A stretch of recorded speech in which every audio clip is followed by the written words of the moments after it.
I'm here. I'm here. Good morning, everyone. It's Sunday, and we've got some Workers and Resources Soviet Republic.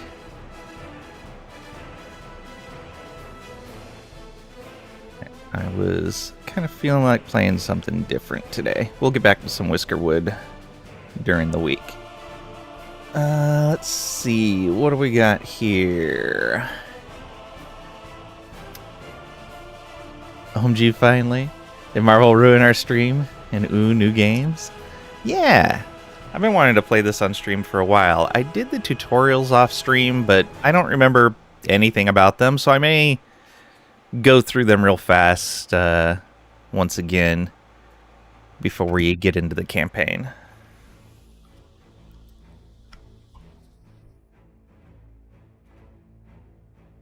Keep having to redo the tutorials? Yeah. I'm hoping I can just blast through them pretty fast, finish them, then take a break and forget everything. Yeah. We should be able to go through pretty quickly. Kragrak? Kragrak resubbed for 49 months. Dobro Pashalavot, Comrade Long. Great morning work to be today. How'd the bot do with that? Thank you for resubbing, with your Prime no less. You only have one Prime and you chose to use it here. I really appreciate that. It's like X4? Yeah, for sure. Though less complicated. Less complicated for sure. Okay, so we're gonna go through the tutorials real quick. Hopefully. And we're all new here, so if anyone has any questions, feel free to ask them. So yeah, with my second monitor, Windows was detecting it. It was acting like it was there, but it wasn't displaying anything. I reseated the cable. I swapped the port it was in on the video card. I swapped the cables between my monitors. I dug out another cable.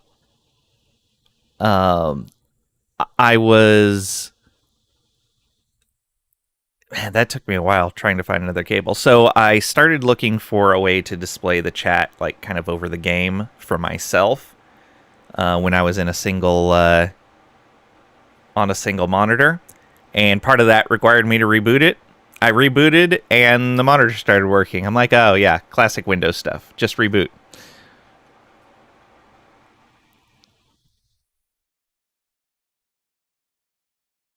I do not understand any of that. Why do you break your computer so much? I have no idea. I don't know what's going on. Normally, I don't have any issues. Most of this has started happening after I went to Windows 11.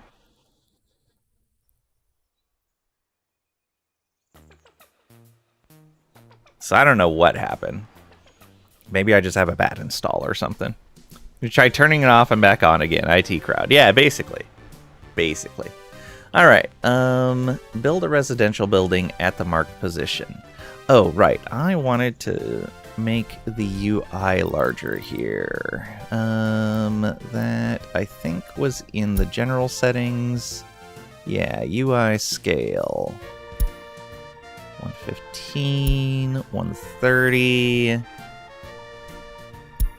145? Is that good for you guys at 145? Can you read this stuff? Can you see what the buttons actually are?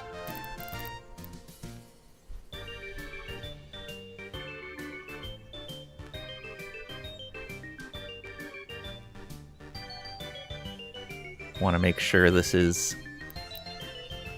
usable for everyone, or viewable, I guess.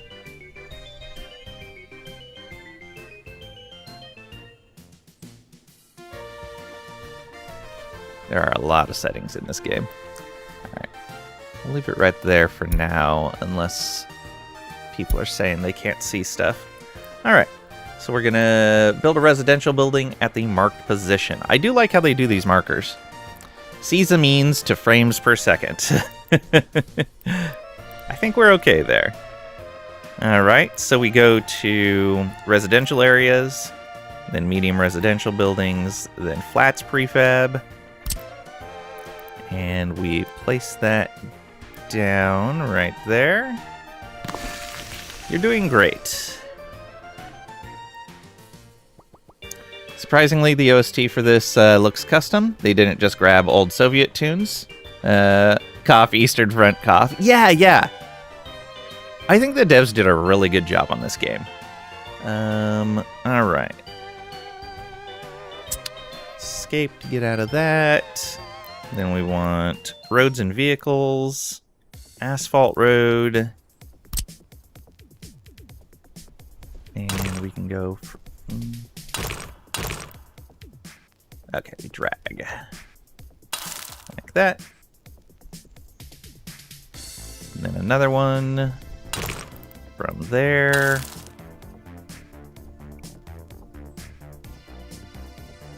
Bus platform.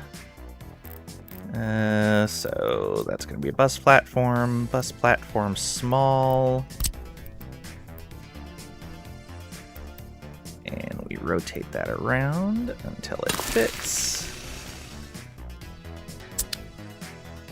Check if the bus platform is reachable by citizens from the residential building. Click on the bus platform. Then we will click on this view buildings that can be reached on foot, and we see it's 166 meters away. Close all windows to make the scene more visible.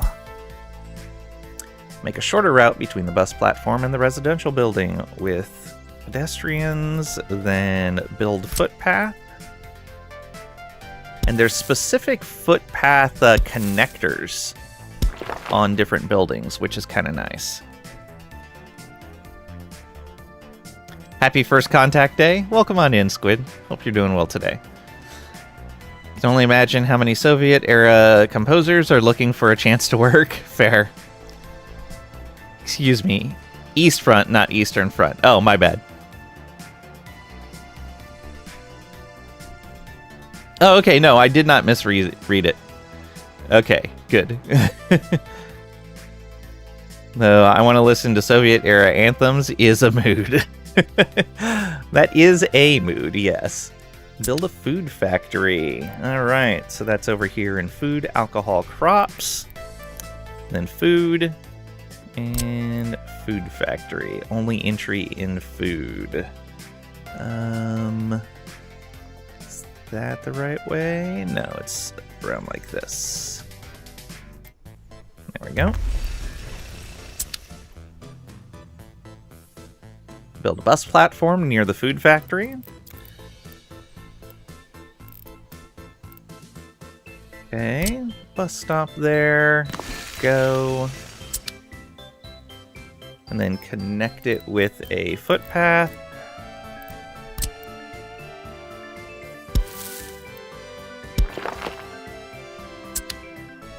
Oh yeah, I remember the snapping in this game was pretty good.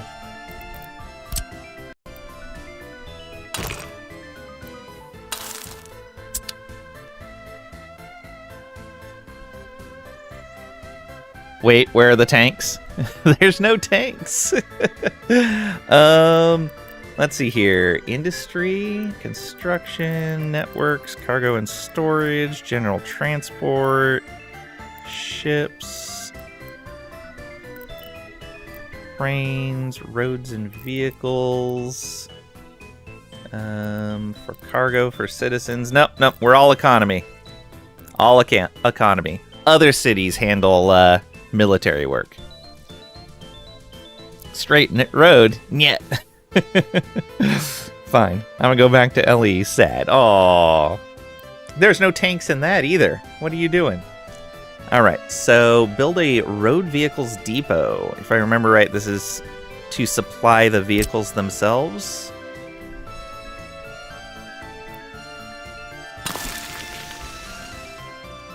LE has sentinels. Haha, fair. Okay, buy a bus that can transport workers. So we go ahead and purchase a new vehicle or mechanism, and then purchase a bus. Then we open the window for the vehicle, and we pin it so we can do other work. We close this window, and it doesn't close this one because it's been pinned. Then we go new stop. We select the bus stop. And then we select the second one, and it shows load and unload. And we launch the bus, start it. And we go faster. Wait for workers to start working in the factory. Optional speed up time. So, the bus is over here. It has picked up people, and some people just missed their bus. That's unfortunate for them. Hey, look at that. And now we have 21 workers in there. Purchase input resources for the food factory. So we go to here, and we click this just to purchase. Okay, 20 tons, and approve purchase, and start purchasing resources. Okay. Okay, and then they import it. Right. So you don't have to connect to an external road or rail or anything to import things. It just kind of happens. Great, and welcome on in. Hope you're doing well today. Thank you for the lurker raid. Also, I don't remember if I said so to you, Cragrack, but welcome on in. Hope you're doing well also. Build a road to the food factory. Oops. It is middle mouse to move the camera. There we go. Aha. Connect that. And build a grocery store. That is in residential areas, food and shopping, grocery store. Oh, and it got its road connection already. Buy a covered hull vehicle. So we want to filter, covered hull, and select this one. Then open up that vehicle, pin it, close that window, select the route. We want to start at the factory and deliver to the market. And then start route. Build an empty residential building. Residential areas, medium residential, flats prefab. And then we have to uncheck get citizens. Click that. Oh, thank you, Cragrack. Open your door and let me in. Let Trisha in. Alright, be right back.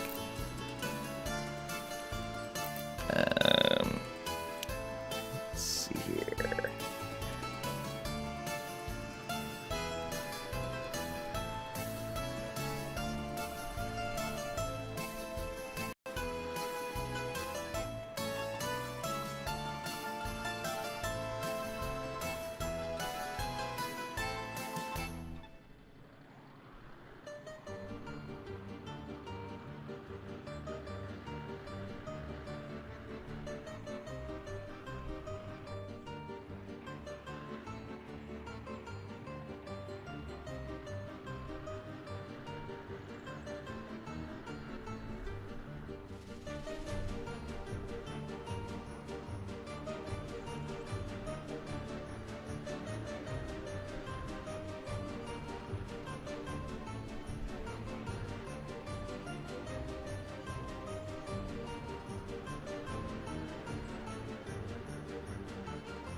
And I return. Thank you for your patience. Yay, food. Alright. It is cold. Still king of the streaks? Ooh, 105 stream streak for Graydon. Thank you, thank you. Much appreciated. Alright. Invite at least 70 immigrants into this building.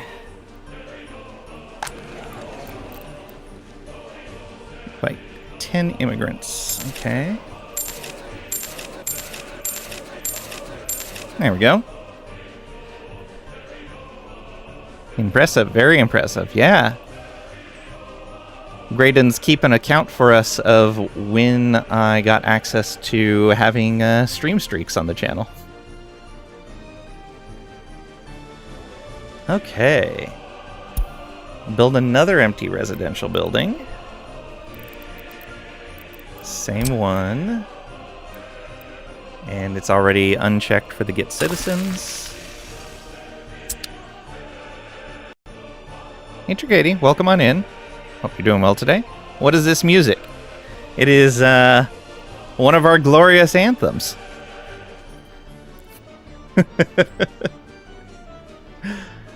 Move residents from one building to a new building. Minister Zleba? Hello from Russia. I'm Minister Bread. I don't know if I said that right, but welcome on in. Hope you're doing well today. Minister. Your magnum opus from your time in Siberia. Nice. This takes some time to get used to. Why? Alright, so we gotta move residents. Relocate up to 10 citizens to a residential building you select. Okay. There we go. Zleb equals bread. Yeah, I wasn't sure if I said it right. That's all for this tutorial. Start the next. Yes. Okay, so that basic stuff, pretty straightforward.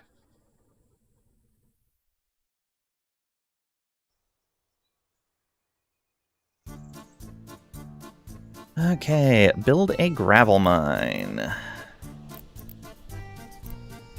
Okay, so we go miscellaneous, gravel quarry, gravel quarry. Got it. Oh, right. I remember this. The dots show how good of a resource extraction you're getting there. Yeah. Okay.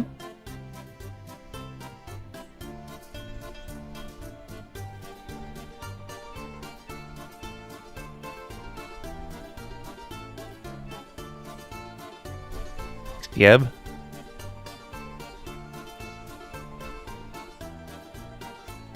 Assuming Minister Xeba would know best. Probably. Add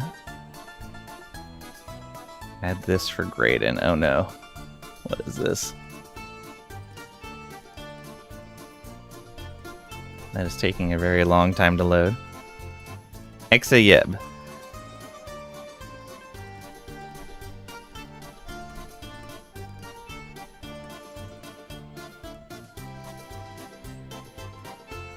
I'll get it one of these days. Weird, that is not loading for me. Build an office for the Ministry of Bread. We're in the tutorial right now, so it won't let us, but we could possibly get into that. Living no pro at Russian. Same here. Alright, buy an excavator for the gravel mine. Gravel mines require an excavator or workers to function properly. So we can purchase new vehicles directly from the building. There we go. Build a gravel processing plant. Raw stone has to be properly processed into usable gravel.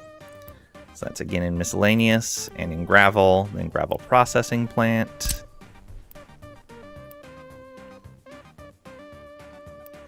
There we go.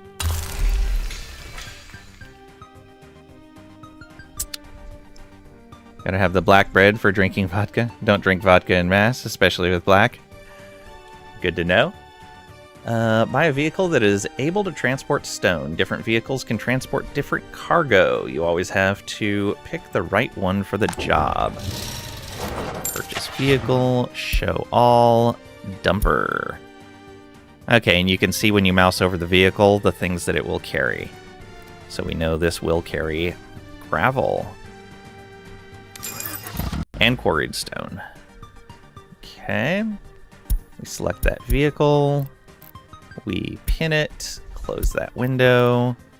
Select a new stop, the quarry. And then deliver to the processing plant. And then start the route.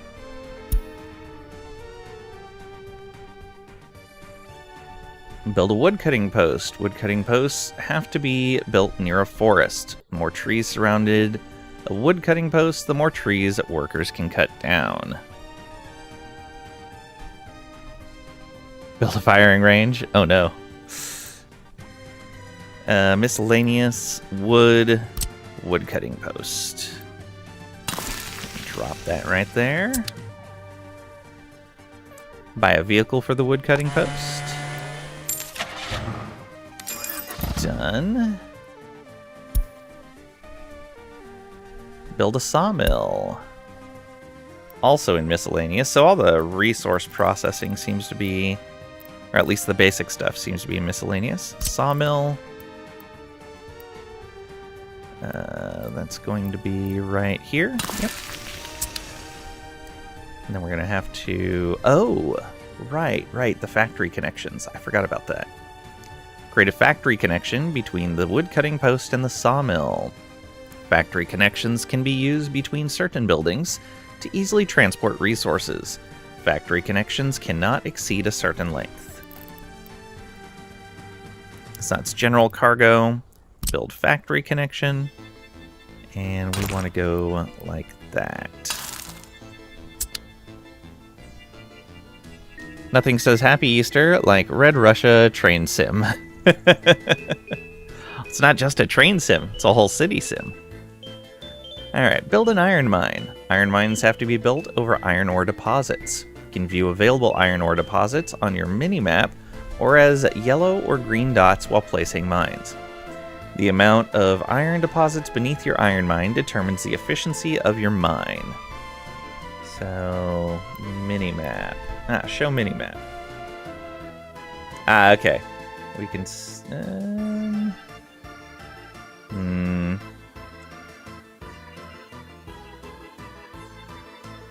Yeah, okay.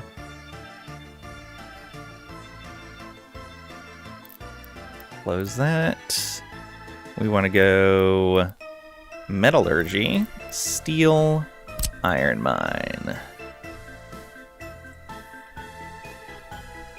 Get that right there. It's a different game for that? That's true. Also, happy birthday, Marvel Man. And can we get a shout out for him as well? Only popping in for a bit, hiding eggs for the kid to go find. Nice.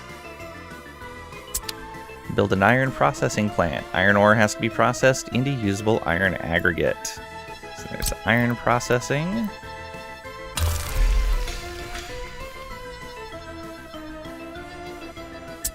Happy 19th. It's always your birthday. That's true. Build a conveyor engine. Conveyors can be used to transport certain resources between some buildings. Conveyor engines can be used to transport these resources over larger distances or to adjust the angles of input and output buildings.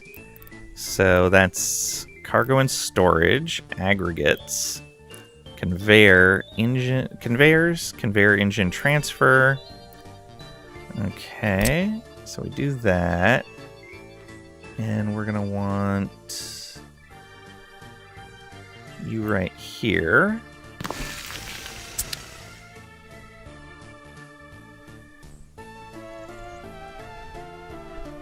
Connect the iron mine and processing plant with a conveyor. So same menu, build conveyor. And it is directional, I remember that. And then connect the iron mine and processing plant with a conveyor. Okay. Build a cargo aggregate loading station for road vehicles. The station can be used to load processed iron into road vehicles. can also load aggregates directly from the storage. Since there are no loading mechanisms, it will be much slower. Okay. So we go road and vehicles for cargo, truck aggregate loading. And we can just put that right there.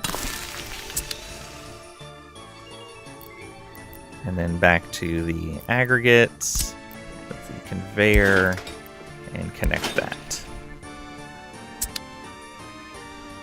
Thank you, Marvel Man, for redeeming the OMG finally. You're proving you're first in chat.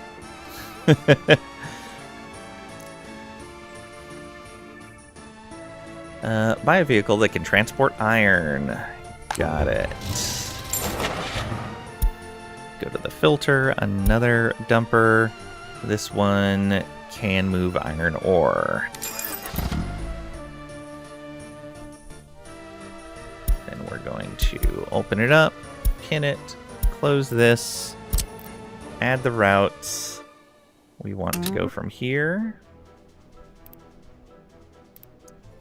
to our export, the customs house. Start the route. Build a farm. Farms can contain all the vehicles that are required to work in the fields. So we go food, alcohol, crops, small farm. And then get that connected. Ha, suckers. Just repeating what Google said to you. Oh, okay. I thought it was like Kleb. No idea. Build a field. Fields are used to grow crops. Fields have to be close to a farm. Farm will automatically send mechanisms to seed or harvest, and it will send trucks to transport the harvested crops back to the farm. Same menu, small field.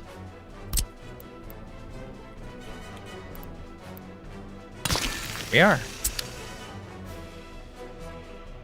Buy a tractor for the farm. Tractors are used to sow the crops. And there's a tractor purchased. Buy a combine for the farm. Combines are used to harvest the crops.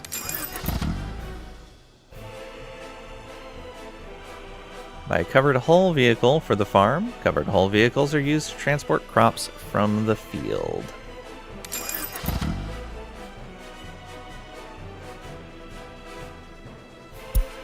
Build a pump jack. Pump jacks have to be built over oil deposits. You can view available oil deposits on your minimap or while placing the rig. The amount of oil a pump jack can extract depends on its location. So this is industry, fossil fuels, oil, pump jack.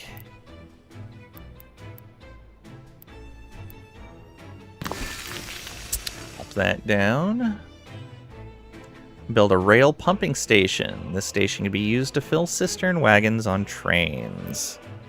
So we go general transportation, trains, for cargo, oil, fuel, loading, and unloading.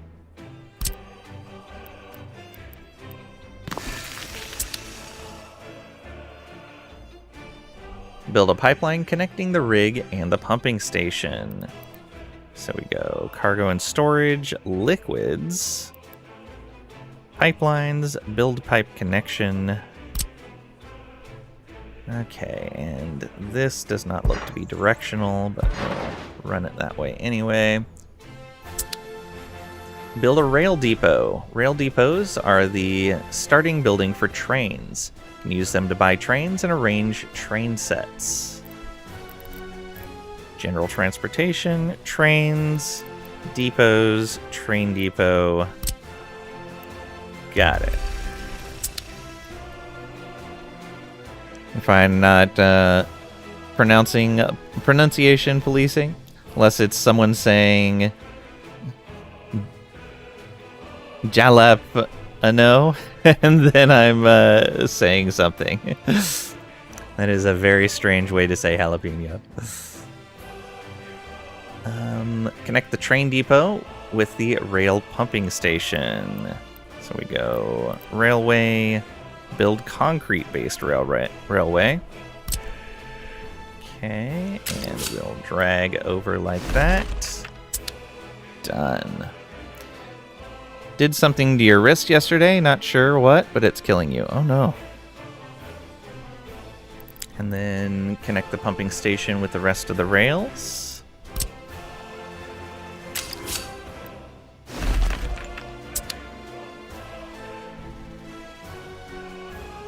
Marvel Man feels called out. Oh no. Buy a diesel locomotive.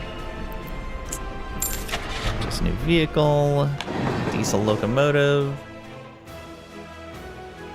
Then buy 3 cistern wagons. Cargo wagon filter. And you can see these hold oil.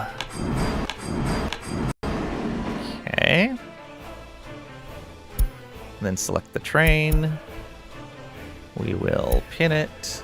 Close this. Start the route. And then end over at the customs house. Tell it to start. There we go. Got lidocaine, acetaminophen, and familiar with that one.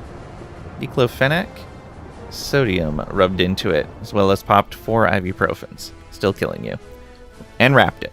Shoved it in your hand massager. Nice. Alternate some hot and cold. Okay, this is all for this tutorial. Start the next. Trying, yeah. All you gotta get in response is ouch. Oh.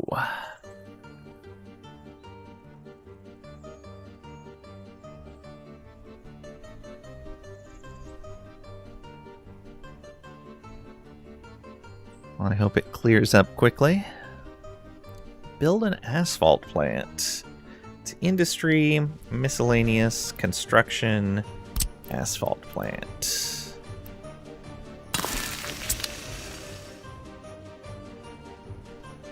Build a concrete plant. Same menu, but concrete plant.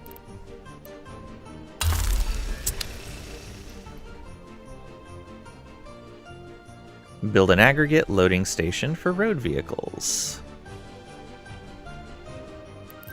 So that is general transportation, roads and vehicles for cargo, truck aggregate loading. Okay, let's flip that around. Build a conveyor engine. Cargo and storage, aggregates, conveyor engine, conveyors, conveyor engine transfer. Got it. There we go. And then connect buildings with the conveyor. So we go in that direction. And then we're going this direction. And off to here. There we go. Oh, there was another one we needed. That one building's doing a lot of work. Build a residential building for the concrete plant and asphalt plant workers. So that's going to be for citizens, residential areas, residential, large residential, flats prefab.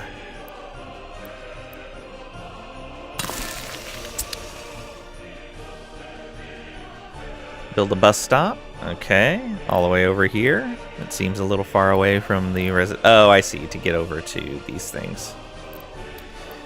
General transportation, roads and vehicles, for citizens, bus stop. Done. Purchase gravel for the large aggregate storage. Naturally, you can use your own resources, but for this tutorial, let's purchase. Okay.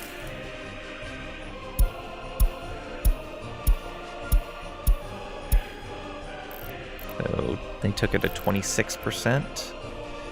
Approve purchase plan and start purchasing resources. Purchase steel for the warehouse. Naturally, you can use your own resources, but for the tutorial, let's purchase.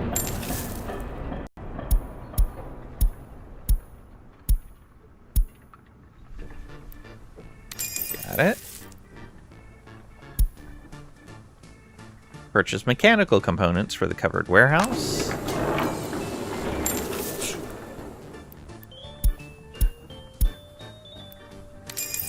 Done.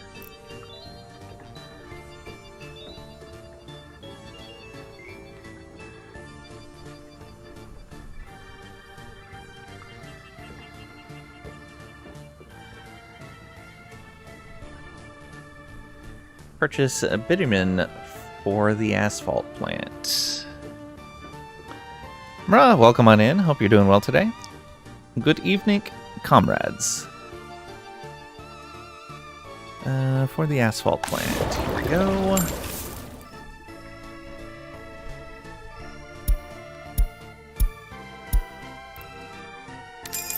Repurchase. Purchase cement for the concrete plant.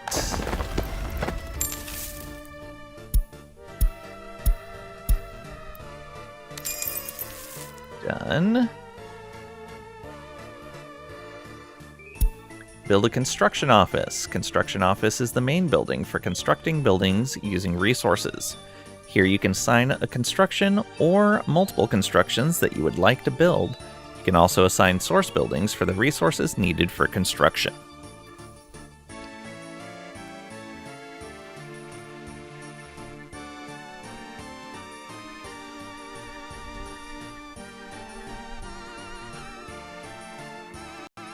Okay, so construction office is industry, construction offices. Okay, and the number is how many parking spots they have for vehicles.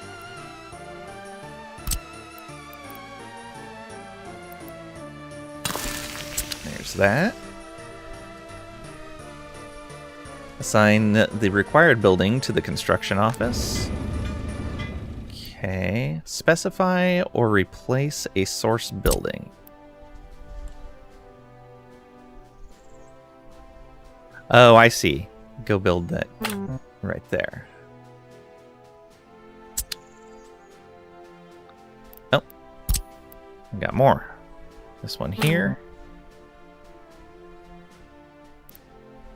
This one here. Oh, I see. This is where they get all their resources. Workers from the bus stop, gravel from the aggregate storage, asphalt from the asphalt plant, concrete from the concrete plant.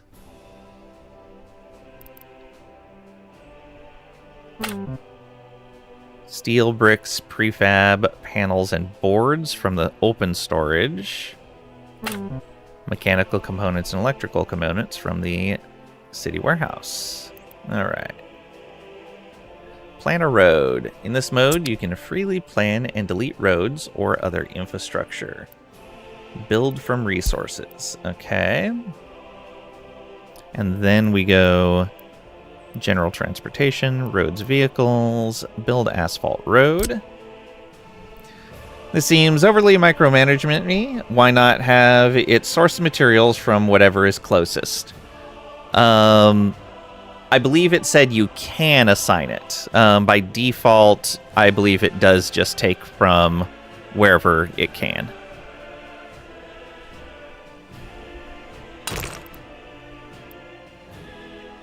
Okay, there's our road.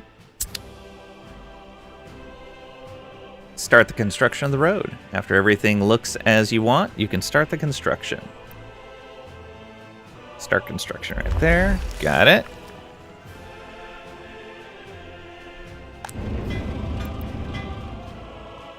Yeah, if we come back here and look at this.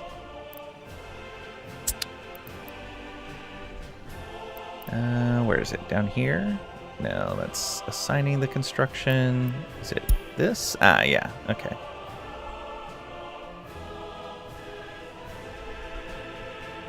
Don't use this now. Okay, we can't mess with that at all. Purchase new vehicle. Purchase required vehicles for construction office. For road construction, you need a dumper truck, an excavator or a bulldozer, a roller, and a paver. With this setup, you can build roads even without workers. Eventually, if any mechanisms are missing, you can use buses to bring in workers to replace them. So we go bus. Oh. And then a dumper.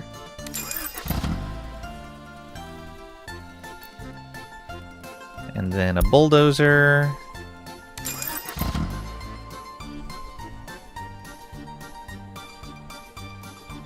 Then a paver.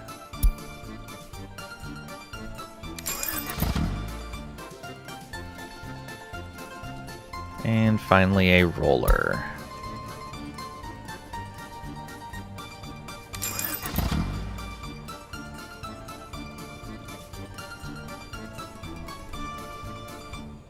Build a mud road. Mud roads do not require a construction office to be built. However, vehicle speed is limited on these roads, so you shouldn't use them when you need your vehicles to move at their full speed. Okay. So early in, this is what you would be doing, is mud roads, until you can actually build some. There we go.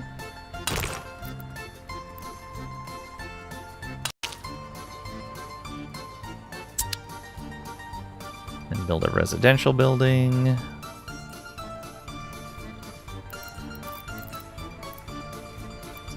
For citizens, residential areas, residential, medium residential, flats prefab.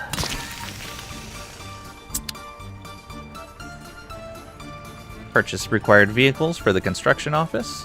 For buildings, you need the open hull truck to deliver resources like panels. You also need buses to deliver workers to the construction site. Cranes can speed up construction, but they don't replace the need for manpower. They only provide a speed bonus. Okay.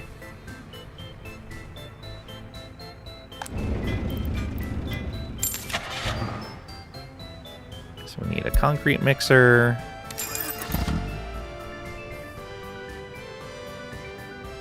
An excavator.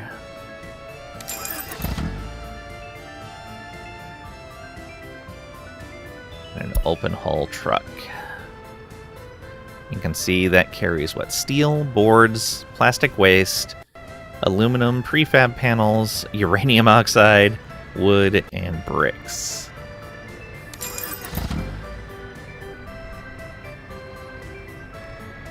And then a road crane to speed things up.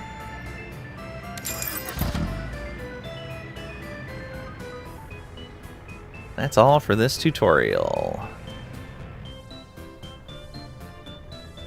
There we go. Start the next.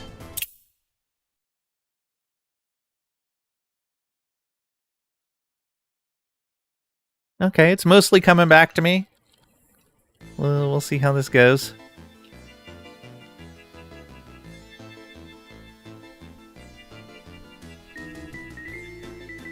Build a police station. Police are necessary to investigate crimes and arrest criminals. So, for citizens, state infrastructure. What's in here? Emergency, children, universities, crime and justice, maintenance. Alright, crime and justice, police station.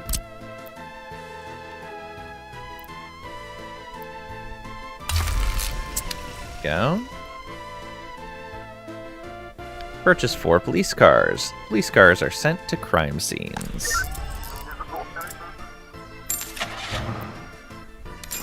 Two, 3, and 4. Build a small courthouse. Arresting criminals is not enough. If there are no courthouses, criminals cannot be prosecuted and will eventually be released back into the public. So the same infrastructure, crime and justice, courthouse. Done. Build a new empty residential building. So for citizens, residential areas, residential, large residential, flats prefab.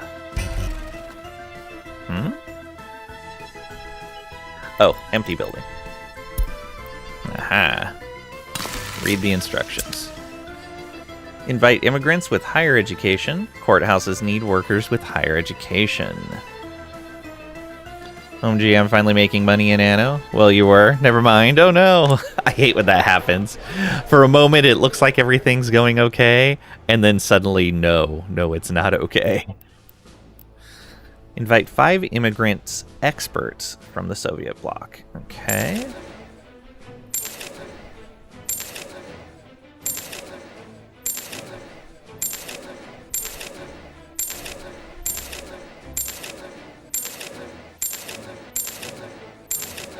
I like that it's showing the needs as they get populated in.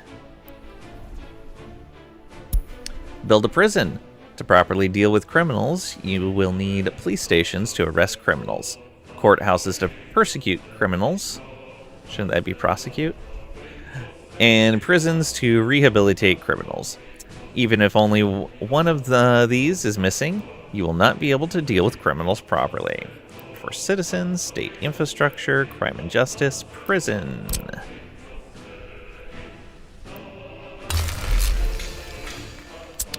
As someone who lives in a residential block similar to this one, I feel seen.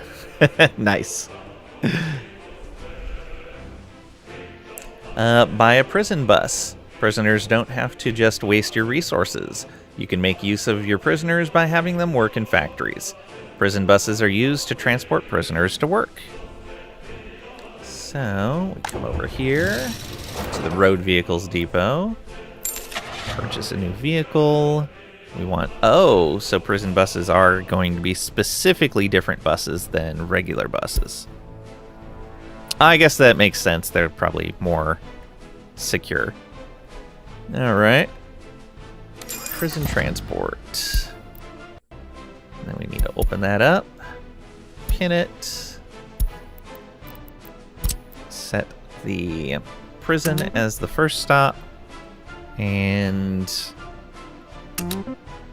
the coal mine is the second stop.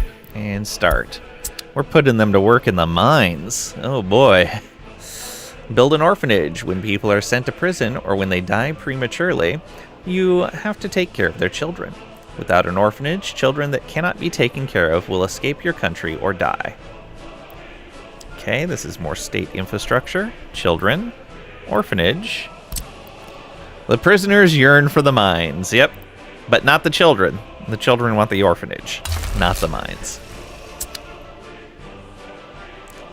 Build a secret police station. Secret police can monitor the loyalty of your citizens. Without secret police, you will know how loyal your citizens are. Ooh, Mra, we're going to build a secret police station right across from your residential block. So this is crime and justice, secret police. I'm sure this is fine. Don't worry about it. Chipmunk's Revenge, welcome on in. Hope you're doing well today. Micromanagement in the tutorial is nothing compared to playing this game in realistic mode. You mean like actually building a city? Just like during your childhood. Oh no.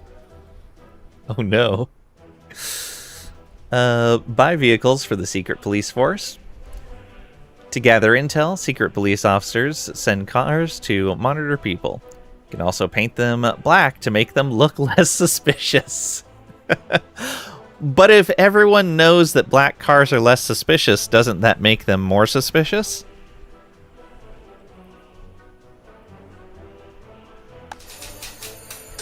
Alright. So, we buy that vehicle.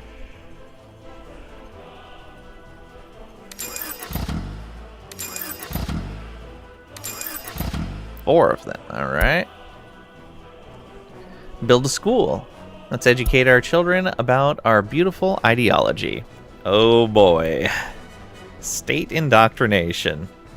State infrastructure, children, school. There we are. Not if all cars are black, that's fair. That's what they want you to think. We don't want any Western propaganda in our schools. Make sure that the people educating our children are loyal to your country. Set loyalty to at least 55%. You shouldn't set the loyalty too high right off the start, as it may happen that no citizen is going to be that loyal to you right from the start, and notice no citizens will be able to work here. Okay, so 55 it said. Government loyalty. Oh, this is the workers' loyalty, okay. Let's also make sure that the people raising our children are loyal to your country. Set loyalty in orphanage to at least 55%. Can I just click in here? I can, alright. Oh, but that ends up putting it off of the exact 5. Oh, that was all for the tutorial, so it didn't matter. Start the next tutorial.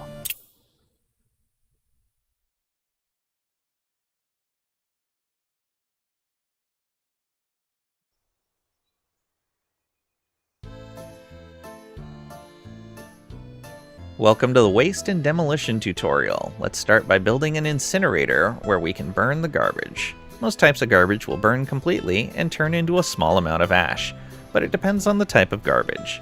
Some garbage, such as metals or construction waste, cannot be burned at all. The incinerator produces pollution, so it's a good idea to put it outside of the city. However, it needs a workforce to operate. Smuggles in some Beatles vinyls? Oh no! Well, as long as you're not smuggling in jeans. Alright, we have an ad coming up in a few minutes. I need to eat lunch, because I was messing with that monitor. I didn't get a chance to eat before stream.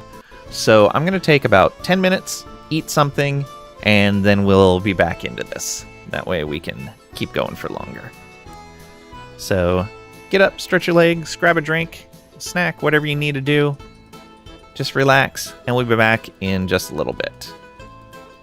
Yes, bell-bottom jeans. Those were big among the rebellious youth. Makes sense? Alright, I'll be back.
And I return. Thank you for your patience.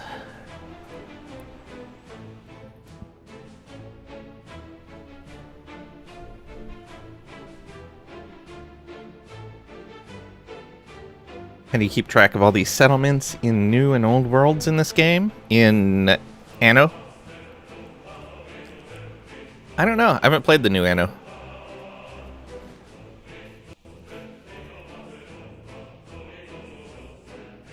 All right.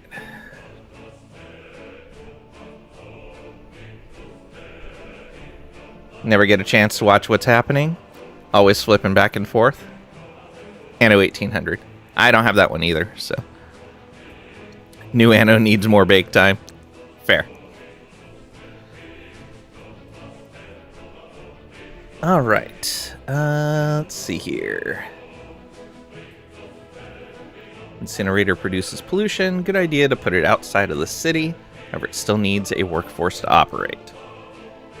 For only $987, you can get most of the DLC for $1,800. Yeah, it's kind of crazy. They almost went the Sims model.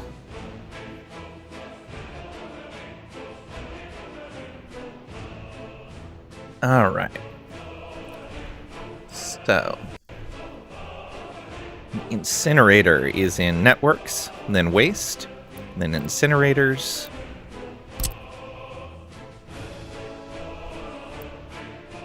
There we go.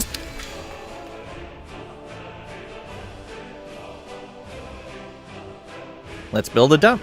This will extend the incinerator's input storage. So same menu, but storages, dump.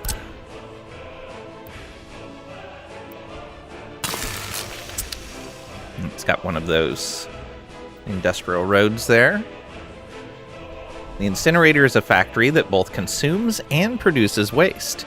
If we leave the factory connection two-way, the incinerator will use the connected storage for both input and output, causing the ash and other remains after burning to be stuck in a never-ending cycle. Whoops.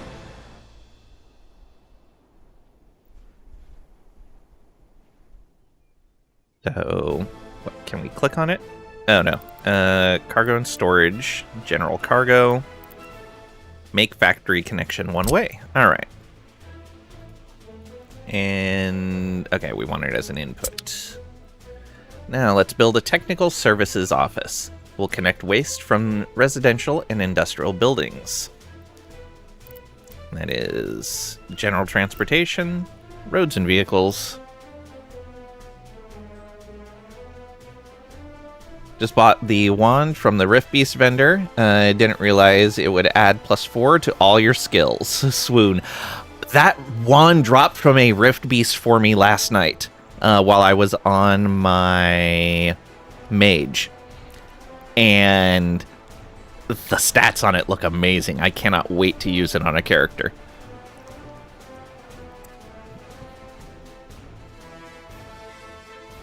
But yeah, it looks so good. So congratulations, sir. Alright. Maintenance. Technical services. You know, technically these are services. Open the technical office window and set the garbage destination to the dump near the incinerator. Now all garbage types will go there. Alright. So I wonder if you can tell them, oh, don't use this now. I wonder if you do always have to assign something.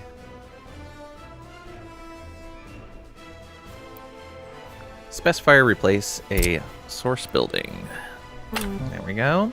So that's everything except water and sewage for the small dump.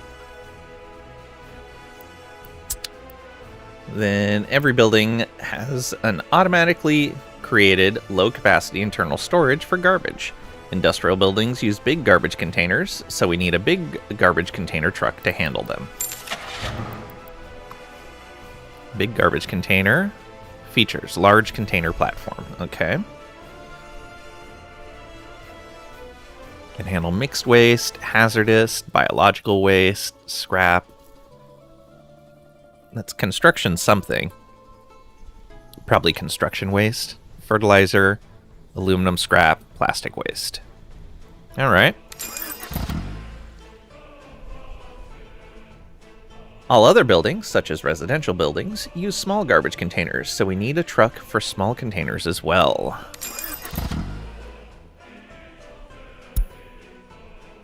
It's not very efficient to have the garbage truck visit every building, so we will build container stand for citizens to use to put the garbage there. Note that the container stands, or internal building containers, can become overfilled with garbage, causing pollution. So this is networks, waste, trash containers, stand for small garbage containers, small. Change that to large. Okay, and it shows the distance from each building, basically how far people would have to go to drop their garbage off.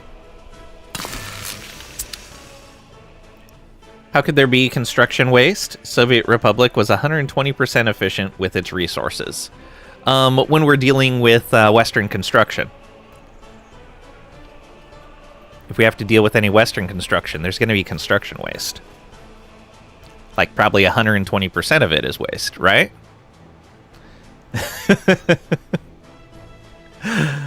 Oh, propaganda. Let's check which buildings are accessible from the container stand. Oh, just a few buildings remain that don't have close access to a container stand. Never mind, the garbage truck will visit those buildings. Okay, so yeah, we can see when we saw this when we were placing it. And there's what? These buildings here, and then this stuff over here. Let's build a stand for big containers near the food factory. The mechanics are the same as the previous step. So back into waste, trash containers. Oh, this is for big garbage containers, all right.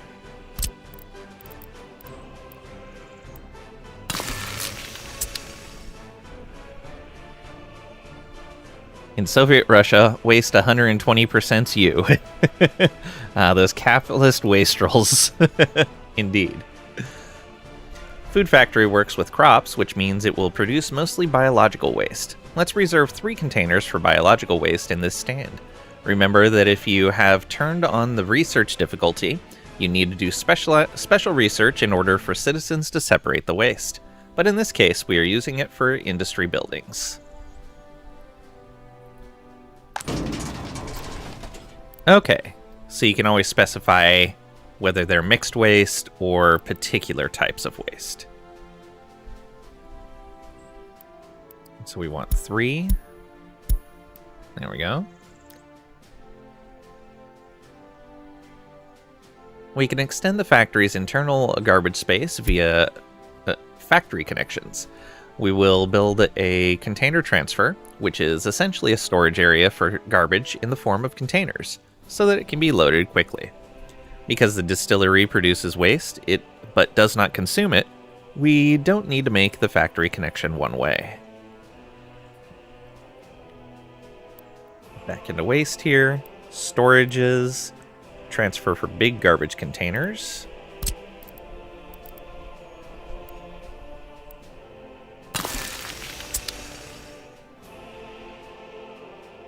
Similar to the container stand near the food factory, the distillery will also produce some bio-waste, so let's reserve 1 container to store the bio-waste. So how do we know this only produces waste? Okay, based on what it imports and exports? Yeah. And if we look at this... Import, export. Yeah. So its import is mixed waste, which is any type of waste. Got it. So one of these... okay, so we can click a particular storage container here and then mark it as bio-waste. That's a different interface. Interesting. Wonder why they chose to go with a different interface for those than compared to the small ones. As the garbage transfer building is a storage building and not a garbage container stand or an internal garbage bin inside a building, it will not be handled by technical services. We need to schedule a truck for big garbage containers to load the garbage from there and bring it to the destination.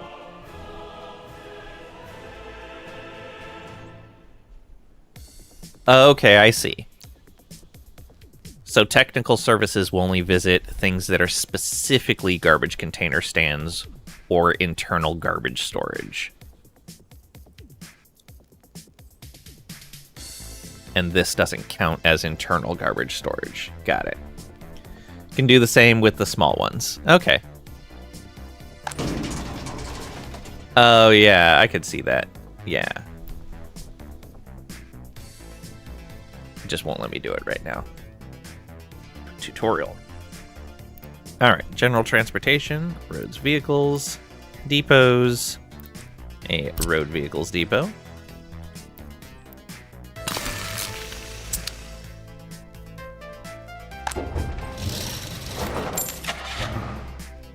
And we want a waste truck. And this will handle all of the different type of waste.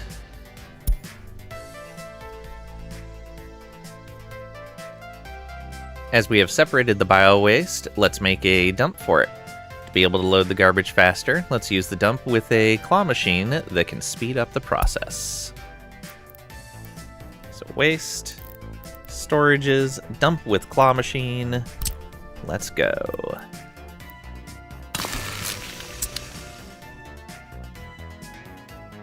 Open the window of the newly built dump and select to store bio-waste there. Okay.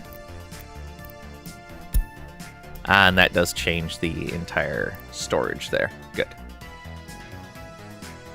Select the container transfer at the distillery as the first stop for the garbage truck. Specify the load command there and specify to load bio-waste.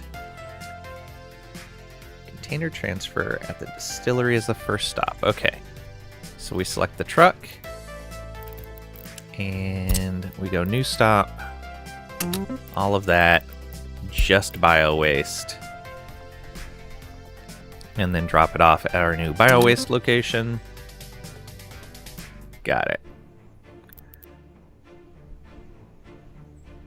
Container transfer is not handled by technical services. We need to transport mixed waste from there to the dump near the incinerator.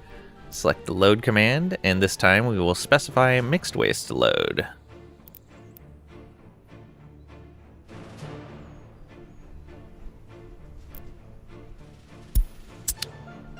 Okay, no, we do still need to have the truck selected. Okay.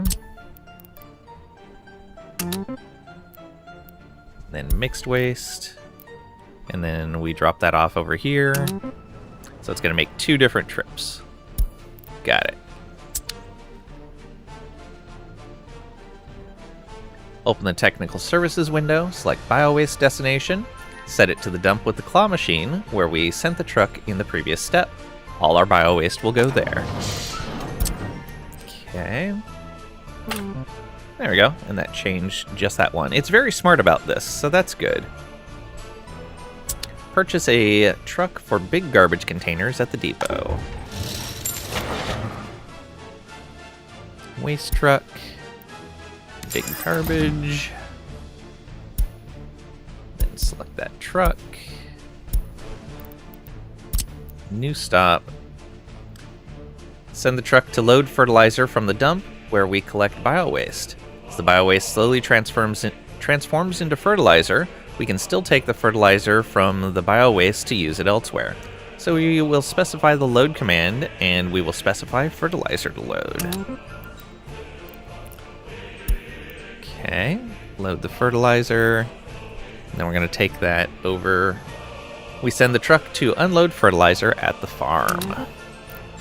And go. Very nice. So that's good to know. Change our bio-waste into fertilizer. We can wait until the bio-waste on the dump turns into fertilizer, which can be used at the farm, or we can build a composting plant. So let's build a composting plant near the storage where we collect bio-waste. So that's industry, food, alcohol, crops, synthetic fertilizer factory, composting plant. Done. Composting plant needs a small amount of chemicals to operate, so let's purchase them.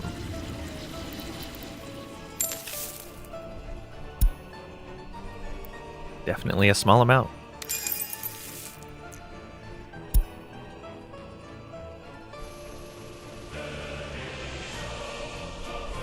Again, the composting plant produces and consumes waste. So, to avoid an infinite cycle, we need to specify a one-way factory connection. We should now redirect our truck to the composting plant to unload waste, but this is something you should already know, so that's all for the waste tutorial. Should now redirect our truck to the composting plant to unload waste. Oh, okay, instead of dumping it directly here. And then this ends up just being fertilizer storage, basically.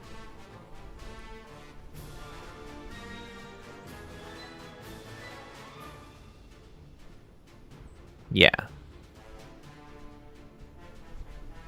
Okay. Oh, it wants me to do this one-way connection. There we go. That's all for this tutorial. Start next tutorial.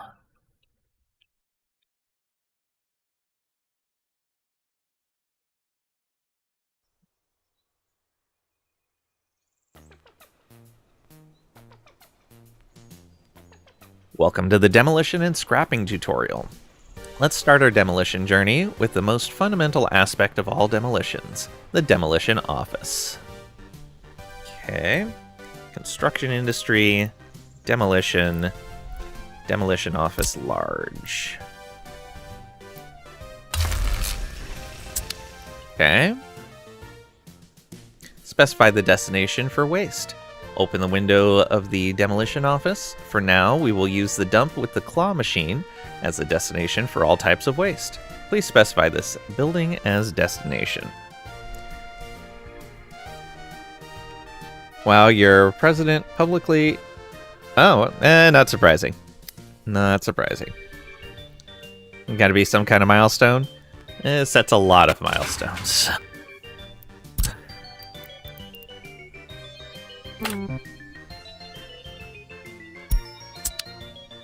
Alright. Specify the source for workers. Oh. Okay, right here. There we go. Purchase 2 buses for the demolition office. Let's purchase some vehicles for the demolition office. We will start with 2 buses, which will be needed to transport manpower to demolition sites. So 2 buses. Oh, and then 2 excavators for the demolition office. These will speed up the demolition. Got it. Purchase 4 big garbage container trucks. We will need vehicles to transport the garbage from the demolition site. Waste truck.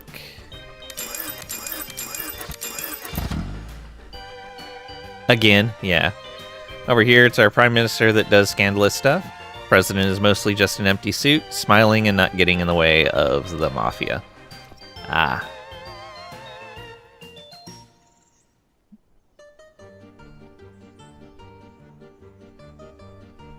We still have funding turned on, so the building will be normally demolished. Oh, let's demolish our first building. Open the window of the old city apartments and use the dynamite icon to demolish the building. Still have funding turned on, so the building will be normally demolished. However, we will need to pay for waste transport and disposal, as well as for the demolition itself. Okay. So I guess if we went to resources, it would change that.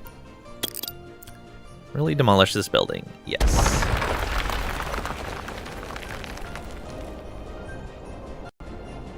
Try manual demolition. Switch to manual construction by checking the crane icon in the lower right corner. Then select the bulldozer tool and demolish the bridge. Okay, so we switch to manual. And then bulldozer, terrain tools, demolish, demolish. Bye-bye bridge. Demolish the factory. Open the window of the food factory and click on the demolish icon. So again, this will be a from resources one. And you'll notice it doesn't cost anything this time. Really demolish this building. Wait, you've been playing the demolition tutorial for half an hour now and are only just now demolishing your first building? Wow. No, we just started the demolition tutorial. We just finished the dump tutorial before this. The garbage tutorial. Let's try something explosive. Now the factory is set for demolition. However, we can select the Use Explosives checkbox to speed up the entire demolition process. There's one disadvantage though. All of the garbage will be mixed up. But we have a very large republic, and who cares? We can just transport the garbage out of the city and everything should be okay. Oh, we export the garbage, and that makes it alright. Use explosives. Specify the source for explosives. You need to specify the source for explosives at the demolition office. Select the warehouse full of explosives as the source. We have a warehouse full of explosives. Awesome. There we go.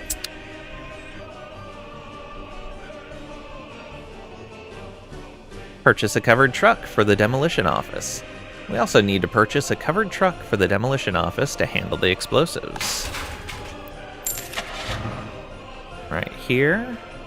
And yeah, we can see it'll carry 2.8 tons of explosives. Build a gravel recycling plant. What would be great is to turn all of this garbage from demolition into useful materials. Let's start with construction waste.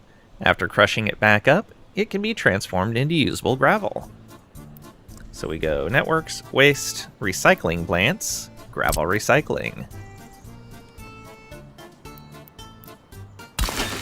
Boom. Replace the destination for construction waste. Open the demolition office window, click on the construction waste line, then click on the icon to specify the destination, replace it with the aggregate unloading connection to storage, which will supply the gravel recycling plant. So we go here, specify a source, and this right here. And there we go, construction waste and metal scrap. Oh no, it just changed the construction waste. Perfect. Build a steel recycling plant. Another type of garbage that comes from demolitions is metal scrap. Let's build a steel recycling plant. Same thing, waste, recycling, steel recycling. And then we probably need to change this. Replace the destination for steel scrap. Yep. Boom. Okay. And that takes care of the metal scrap as well. Build a scrapping facility. Another mechanic that we will explain is the scrapping of old vehicles. When you turn on the demolition difficulty, you can sell the vehicles you don't need. However, if your vehicles are old, it can be costly because you will have to pay for the disposal of waste from the old vehicles. You can build a scrapping facility and scrap the vehicles on your own. Waste, scrap yards, scrapping facility.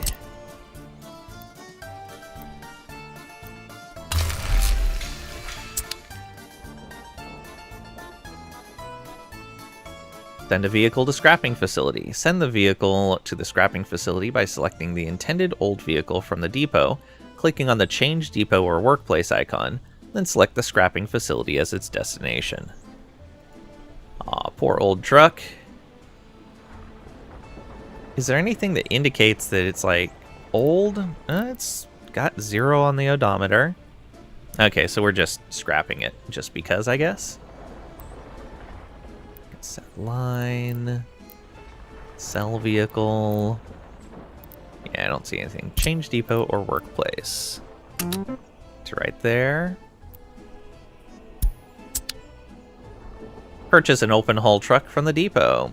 We need a truck to transport old vehicles from storage to the scrapping facility. You can also send old vehicles to a storage facility instead of the scrapping facility. Okay, so we buy an open hull, and if we look at this, can load vehicles on flatbed, 13 tons. Open that up, pin it, and we want to go there. So that's the vehicles container, and then off to the scrapping. Yes, normally there is wear and tear line that shows the condition. Okay, good to know. And then we start them up.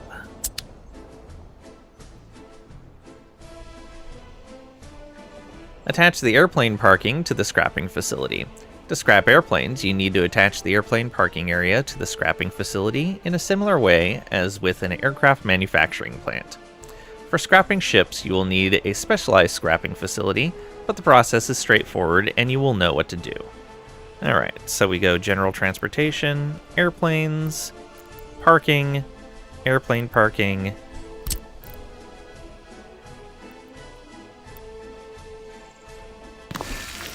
Okay, so we just attach some airplane parking there. And use slow vehicle scrapping. You can instruct workers to scrap the vehicles more slowly. The big advantage of this is that the vehicles are broken down into usable waste, such as metal or aluminum scrap, or directly into mechanical parts or steel that can be used. Sounds like a good idea. Collect resources from vehicles. That's all for this tutorial. Alright. We have a lot of options. They're making good progress on that bridge. Look at that. Start next tutorial.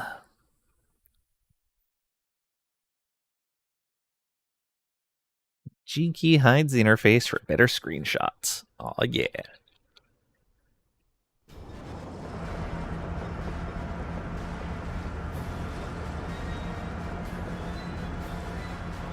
Welcome, comrade, to the maintenance tutorial. First, let's open the construction office window and modify the maintenance settings. We want to enable automatic building reconstruction and set the threshold to 60. This means the construction office will initiate reconstruction when a building's wear and tear exceeds 60%. During reconstruction, the building will remain partially functional. Okay, so buildings do have wear and tear as well. Building maintenance. Wear and tear is 62%. Wear and tear of machines as well, and that affects the productivity and the efficiency. Got it. You can manually start reconstruction. You can manually replace machines, but I would imagine you can automate all of that. Okay, so this will let us set the reconstruction percentages. Bring that down to 60. Okay, and then we can set machine replacement percentages as well. Perfect. Options are great. Manually initiate machine replacement in the distillery. Alternatively, you can manually trigger reconstruction. Open the distillery window and click on the Replace Machines option. This will initiate the reconstruction process. Please note that the building will be non-functional during machine replacement. Okay, good to know. So we click this.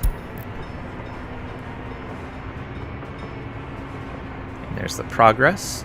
Fund machine replacement in the distillery. As we cannot afford any disruptions to alcohol production, let's expedite the process by funding the machinery replacement. Click on the ruble icon to cover the costs. Similar to construction, you will need to pay for the materials, their delivery, and the labor involved. Okay. Oh, okay. I scrolled, so it moved. The arrow wasn't in the right spot. Fund construction. There we go. Wear and tear machines is 0 now.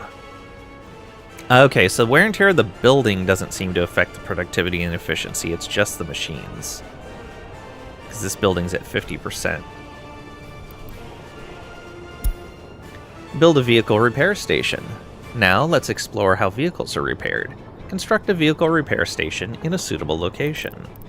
So, general transportation, roads and vehicles, maintenance, vehicle repair station. There we are. Purchase the resources required for repairs. To repair vehicles, we need resources. The workers will be delivered by train. Alright. Purchase resources. Plastics. Mechanical components. Electronics. Fabric. Steel. Aluminum. Go. Adjust the wear and tear threshold for vehicle repairs. Open the window of a covered truck vehicle and decrease the threshold value for repair.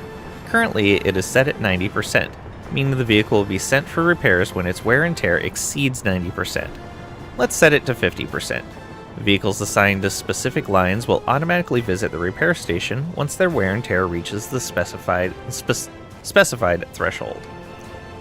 Okay, so we should be able to see that wear and tear. Right there.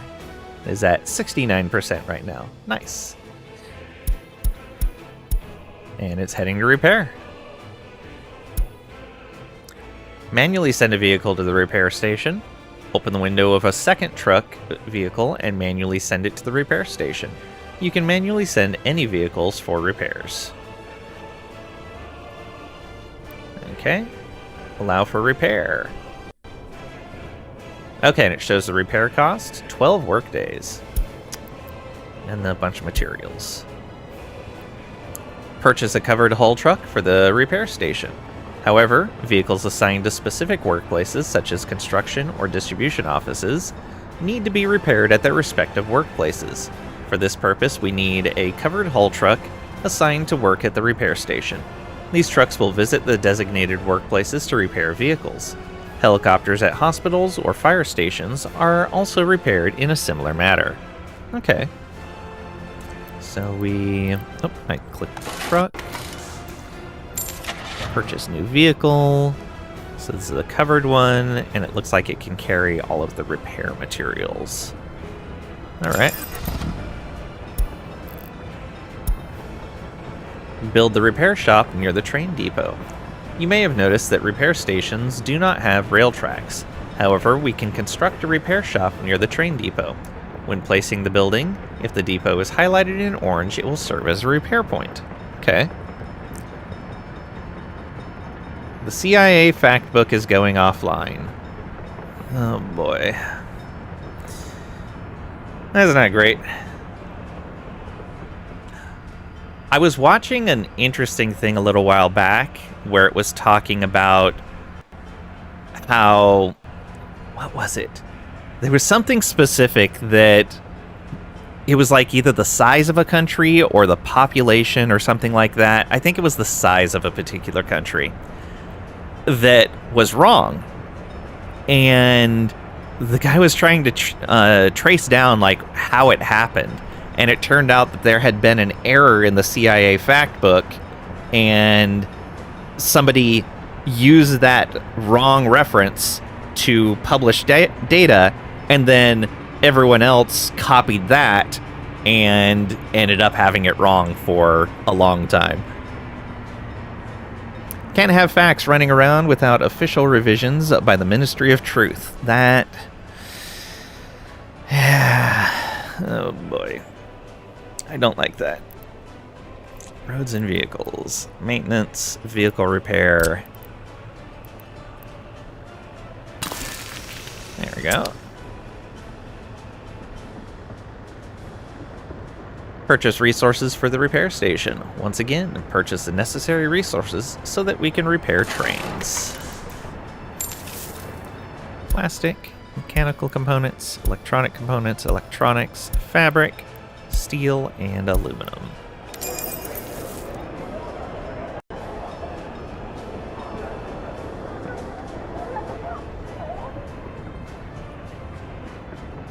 I don't think that's what I was looking at, but probably very similar information to what I had seen.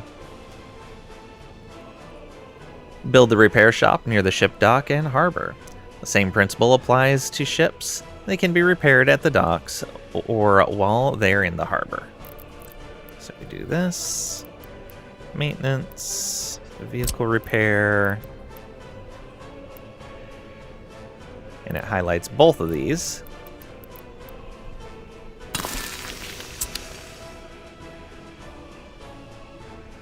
the resources once again. A purchase one click for all would be kind of a nice quality of life there. Although maybe at that point you just auto purchase. Build the repair shop near the airplane parking and terminal. Lastly, airplanes are repaired in a similar manner. When a repair station is built near an airplane parking area or terminal, planes will be taken there for repairs. Okay, so you can do terminals or parking. Vehicle repair. And that covers all of that. Yeah, all three of these parking spots and the terminal. Purchase resources. Once again.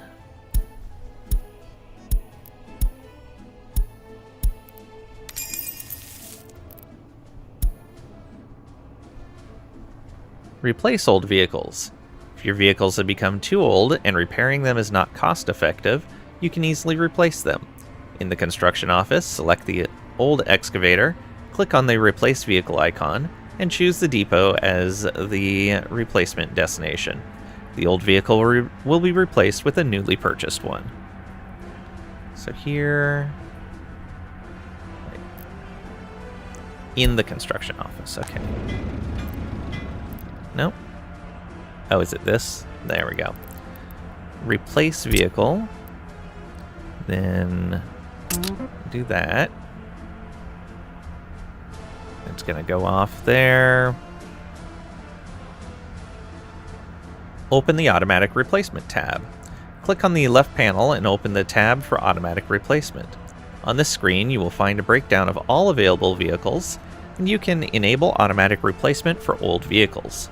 The automatic replacement works as follows. First, it checks if the vehicle type can be found in any depot, if this option is enabled. If not found, it then checks any vehicle storage space for new vehicles, or the storage at the manufacturing plant if this option is enabled. Finally, if no suitable replacement is found, a new vehicle will be purchased from the nearest depot or customs house, if this option is enabled. In the Automatic Replacement tab, you can also set the types of vehicles for replacement. In addition to setting up automatic replacement, the screen can also be used to get an overview of your used vehicles and let you see what replacement options will be available to you when the time comes to replace them. Alright. So we go over here, automatic vehicle replacement. Alright, you can sort by vehicle, different vehicle stats it looks like. You can filter, you have all your options here. Replace when wear and tear is 80% and the vehicle age is 20 years or more. Okay. Automatic replacement is currently off. You can choose all the different categories. You can see the history. Alright. Replace the Stalinek bulldozer. Even without automatic replacement enabled, you can still replace the oldest vehicle manually. Set the replacement type for the Stalinek bulldozer with the KT-50 bulldozer. Okay, so this is also an easy way to upgrade to a newer vehicle type. Got it. With the KT-50 bulldozer, as we have those available in storage, you can identify the icon when selecting the replacement type. Then, click on the double arrow button to replace the old Stalinek bulldozer with the KT-50. Ah, I see. So that is green to show that we have some in storage. And we have none in the depot, so that's red. Got it.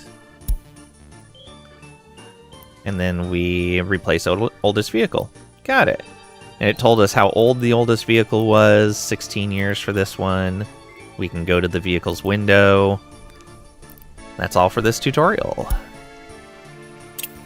Start the next tutorial.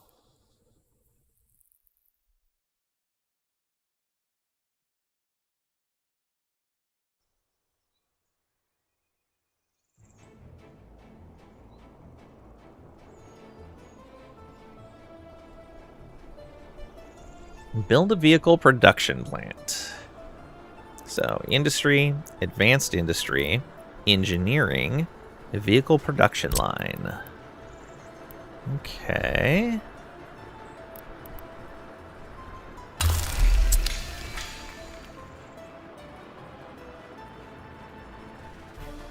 Purchase all required resources to assemble vehicles. Storage capacity for all buildings is limited, so if you have to buy all types of resources, you should only buy a limited amount of each type.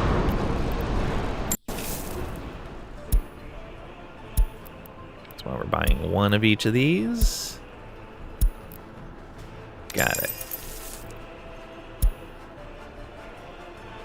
Buy a vehicle blueprint.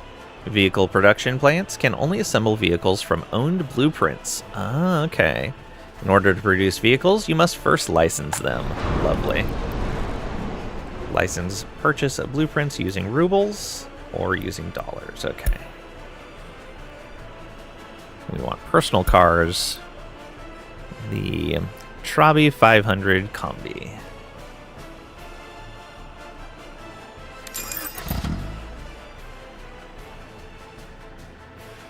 Select the vehicle you want to build. Vehicle production plants can only build one vehicle type at a time. You'll have to decide which vehicle it's going to be. Okay. And I'm guessing there's a retooling process if you have to change it. Alright. Yeah, resources needed to finish.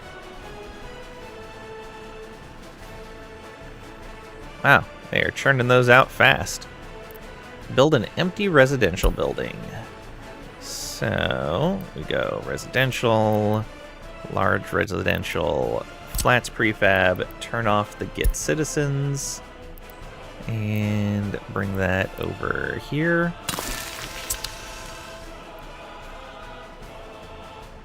Invite some educated immigrants. There are two types of workers, average workers and workers with higher education. Some jobs can only be done by workers with higher education.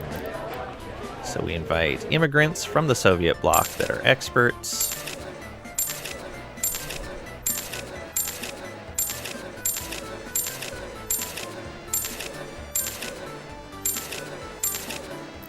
There we go.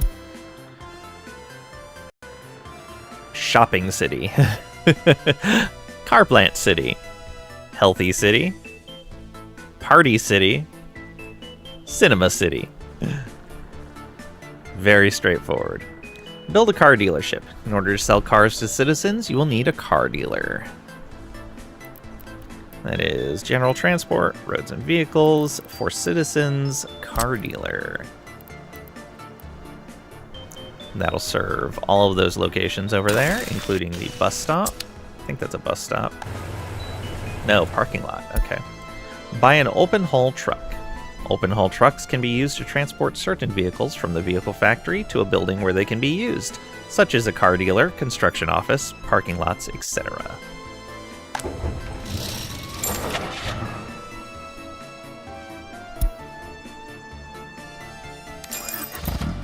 Okay. And we can see can load vehicles on flatbeds up to 9.7 tons. And we'll set this up. The route from the factory, I'm guessing to over here. Yep. And then start it.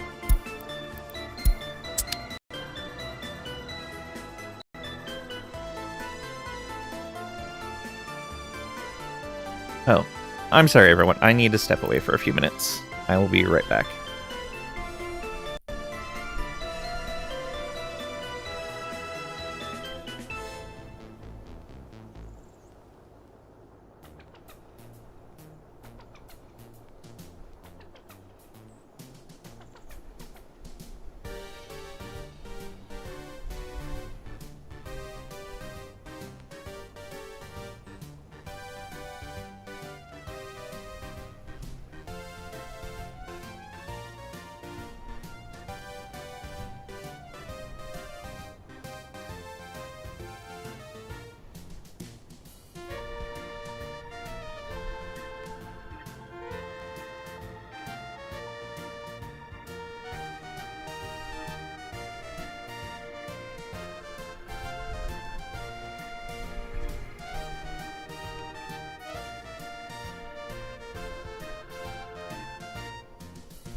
And I return.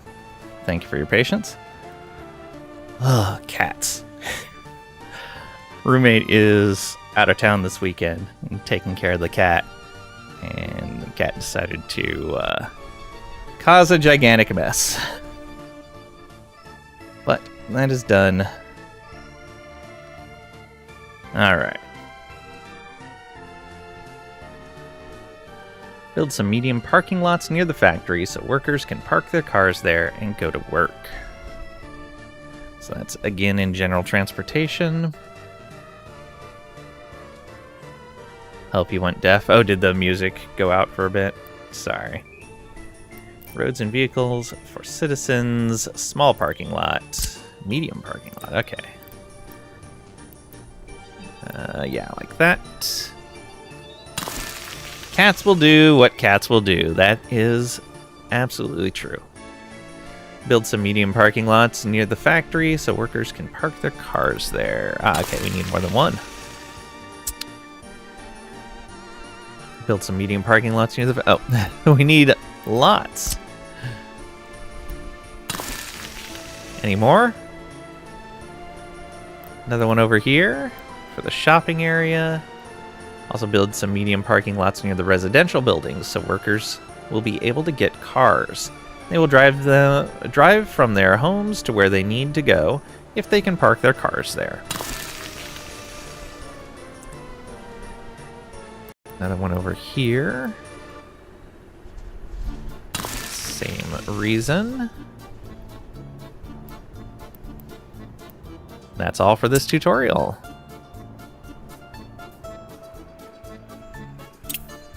Start next tutorial. If you don't meet your citizens' needs, they will escape. Interesting way to put it, but probably very true. Build a new residential area. Okay, asphalt road. Let's go.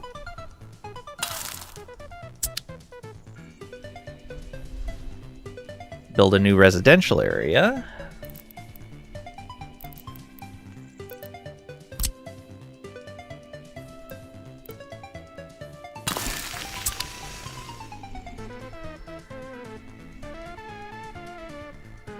That's building up. Build a new, oh, more new residential areas.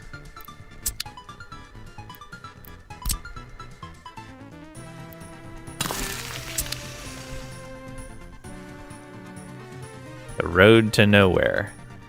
Build a bus stop for this area.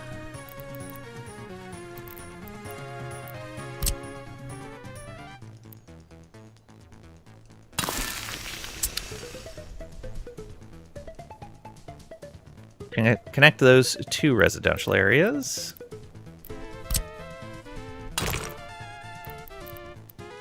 Done.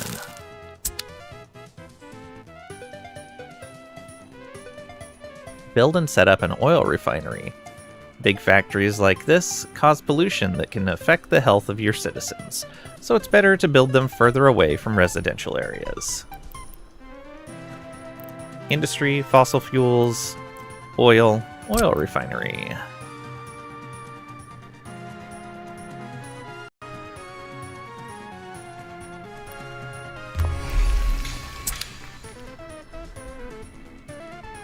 Buy oil for refinery once it's finished.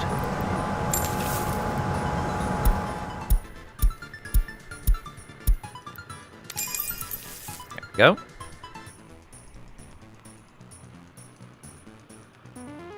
So that's going to make fuel. All windows. Connect the refinery to the rest of the infrastructure network. Okay. So it needs a road.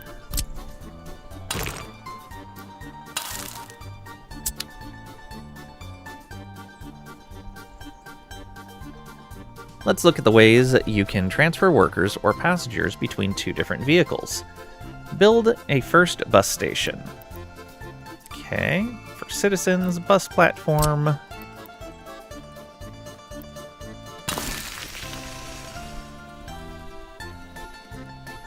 Build a second bus station. Connect both stations using a footpath.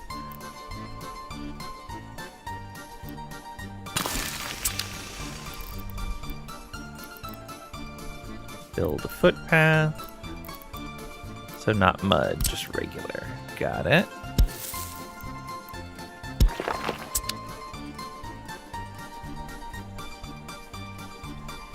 Around this bus station, there is nowhere for the workers to work, so they will not even step onto the bus. But you can specify at this first bus station where the workers should go from here. This will force workers to step onto the bus and transfer the second bus station when they arrive. Okay. Buildings where they should go. Okay. Buy a bus. It will take workers from the first residential area to the first bus station.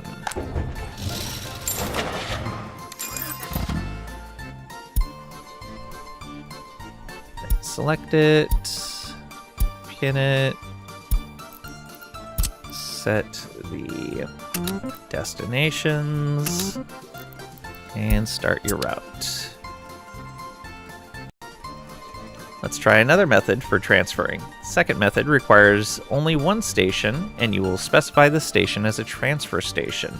This will force workers to step off of the bus even if there is nothing around, and step out onto the station to wait for another bus.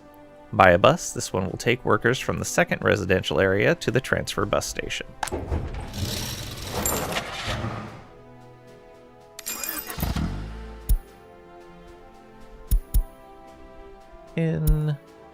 Close that.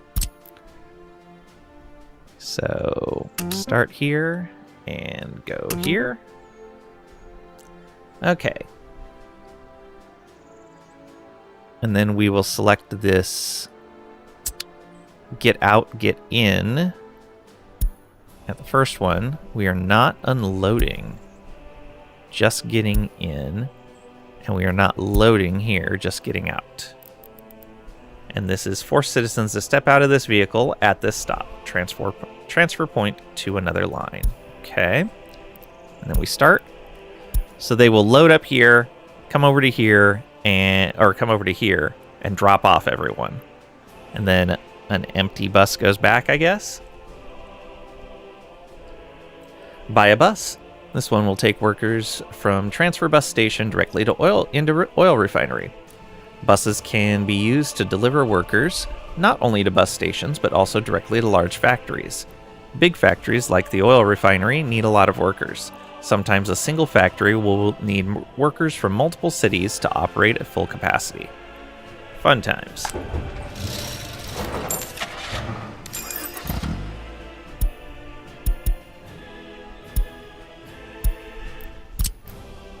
And that's going from here to the factory and start. That's all for this tutorial. All right. So I would imagine I would also need a bus coming back from there, from here back over to here. Or, oh no, they're using this bus. No, they're using that bus to get over here.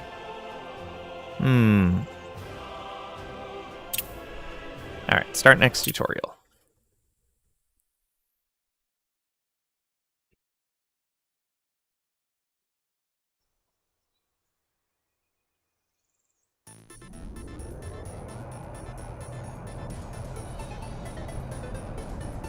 Create a rail crossover in front of the station. Ooh, rail stuff. Excellent. General transportation, trains. Build concrete-based railway. Okay. So we can just drag from one track to another, and it'll make a crossover. Easy. There's rail games where it's harder than that. And that's all they do is rails. Place double-sided semaphores around the station. So we go to signals. Place semaphore. Okay, and then we do the same thing here. Got it. And then on the opposite side, this is... Okay, we're putting them on either side of... Oh, we're doing it after the crossover. Okay. Or before, depending on your perspective. Place a one-sided semaphore in front of the depot. Okay.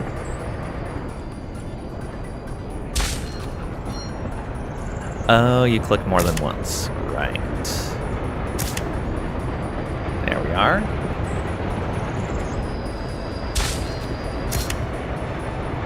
Perfect. So only enter the depot on this rail, only exit the depot on this rail. I mean, shouldn't this be one way as well then? Would that potentially... No, because there would be no reason for a train... There'd be no way for a train to get into this segment of the track. Although for this segment... They'd have no reason to go into this segment, but they could potentially get into this segment because of this. I don't see why they would go in here, though. The semaphore letting trains out of the station. Right. And then one letting them in. Yep. Place a chain semaphore letting trains into the station. Ah, chain.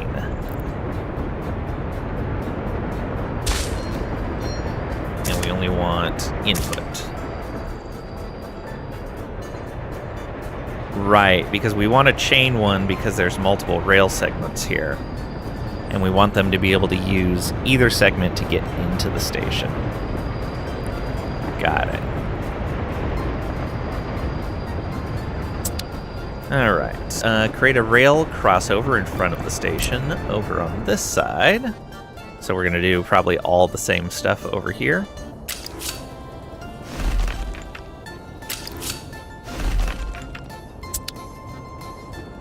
Signals right here and right here, and then single signal there for going out, and then a chain signal for coming in because you're going across multiple tracks. Build railroads for the third station. Okay. Is that an actual station? Ah, rail cargo.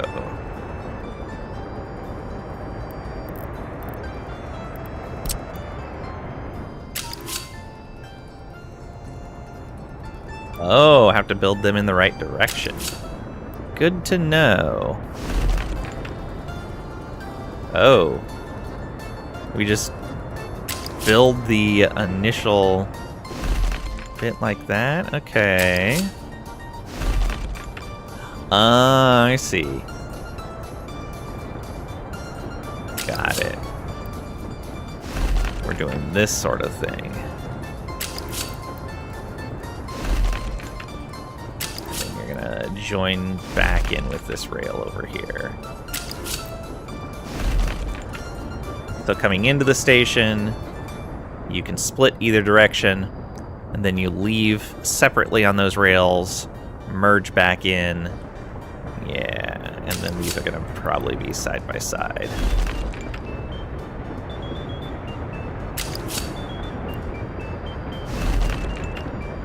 But these have to be run in the direction you want the trains to travel in general. So you connect there and connect over here. Curve, and curve.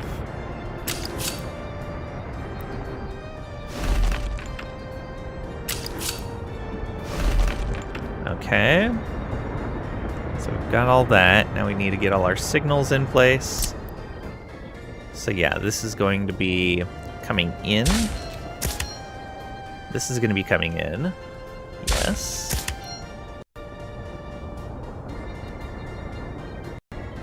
And then this is going out. And going out.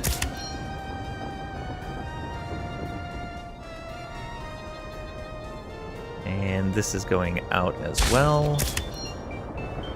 Should be one for coming in. Yeah, right here.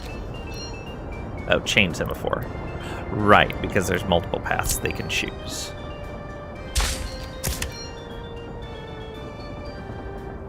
Then over here is going to be chain, right? So semaphore for a T section of the railway. Use basic semaphores for the tracks that are leaving the T section and chain semaphores for the tracks entering. Yeah, because when they have multiple choices, so this rail's going that way, so it needs a normal signal. Going that way. And then this one is a chain signal going that way. This is a normal signal going to the south. And this is a chain going to the north. Normal signal coming on out of there. And a chain signal coming in. Okay. Place semaphores in between parts of the railway system. On this system, trains will be moving on the right side, so that you're splitting up those long rails so that trains don't have to wait for the other train to leave. There we go. In theory, yeah, over here in the middle as well. And then over here too. Yep.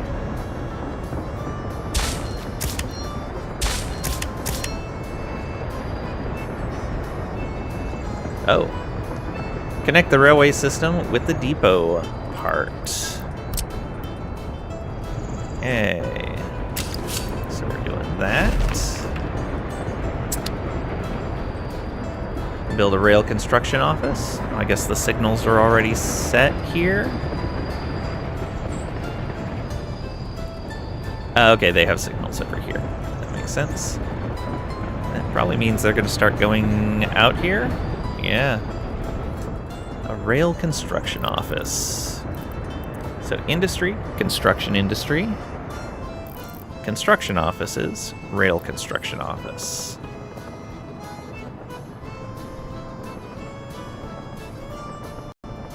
What is that for?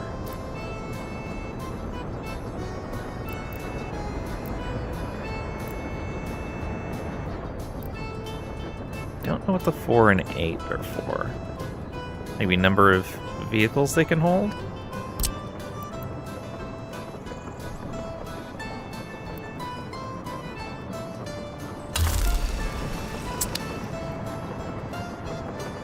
Build a railroad using resources.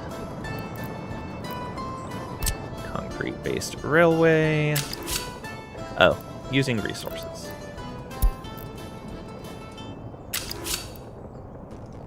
Okay. 86 work days, 36 tons of gravel, 12 tons of prefab panels, 6.2 tons of steel, 148 meters of length. The azimuth is 3 degrees. And then construct. Purchase necessary materials for building a railroad. Gravel, steel, prefab panels, bricks, boards, electronic components. Go. Purchase a train for building railroads. Track builder. Alright. That's all for this tutorial.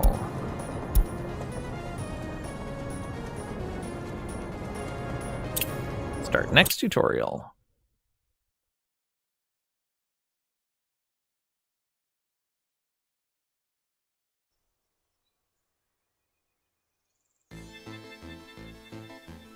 Build a runway. Each airplane requires a specific length of runway. You can even build multiple runways. All right.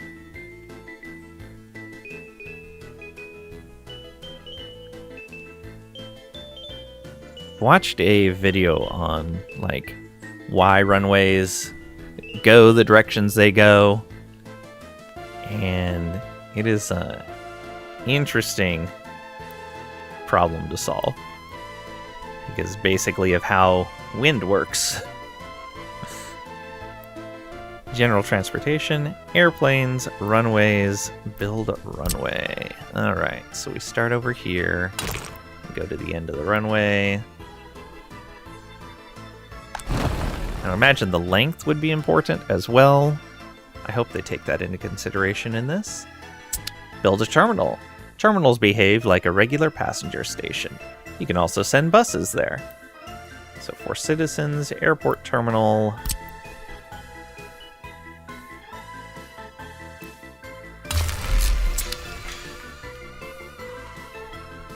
Build an airplane parking area at the terminal. Make a terminal usable, you need to build an aircraft parking area for it. You can choose the size of the area and how many you want to connect to the terminal. So parking, airplane parking.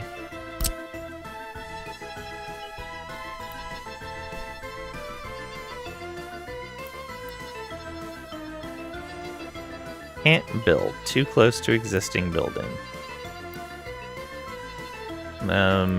Isn't that exactly where we want to, where they want us to build it, though?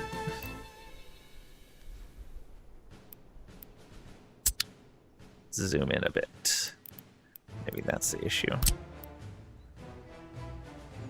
Too close to existing building.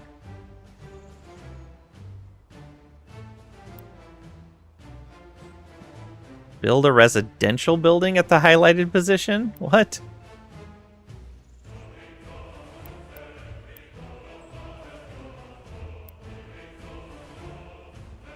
I'm just gonna click. It let me build it. I think? Nope. It did not. Oh. I clicked it once. Oh, maybe it was a elevation adjustment? That might have been it. Build an airplane parking area. To purchase your aircraft, you need a dedicated solitary airplane parking area. This will behave like a depot for aircraft and will allow you to purchase airplanes. Okay, that makes sense.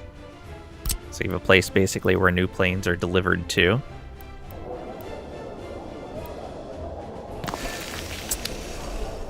Good job. Now you'll connect everything via taxiways. Taxiways are used by airplanes when they move between terminals, parking, and runways. More taxiways can speed up the takeoffs and landings, as the airplanes can have multiple paths available. So this is in runways, taxiway. And then over here as well.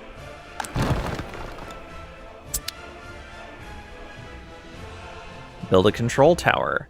You need a control tower to coordinate the movement of airplanes, whether they're landing, taking off, or taxiing between locations. Whichever direction the wind is most likely to run. Yeah. But a lot of places you don't just have one or two average directions for the wind.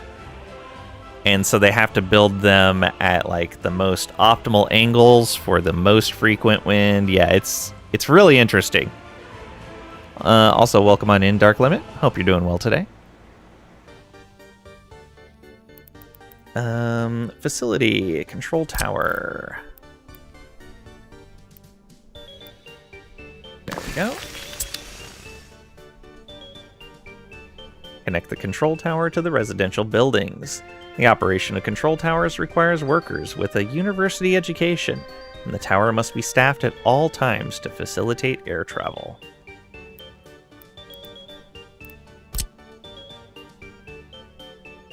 It's like air traffic controllers are important or something. Alright, purchase an airplane. We will purchase our first airplane. We'll use this airplane to pick up tourists from Soviet countries and bring them to our republic. Okay, so you can select to buy planes directly from the parking lots. Good. Alright, done. Select the first stop. We'll set up our first stop as beyond the border, Soviet countries. The airplane will go there to pick up tourists. New stop, beyond the borders. And then select the second stop, The airplane will bring tourists to our terminal. So over here. Oh, I see. Once you connect that parking thing, it just treats it as part of the terminal. Neat. And then start. Our first plane launch. Build a hotel. Let's build a hotel close to the terminal so new tourists can be accommodated in it. Thanks for the lurk, Cragrack. Enjoy your nap. So, for citizens, tourism, hotels, city hotel, 4 stars. What a fancy hotel.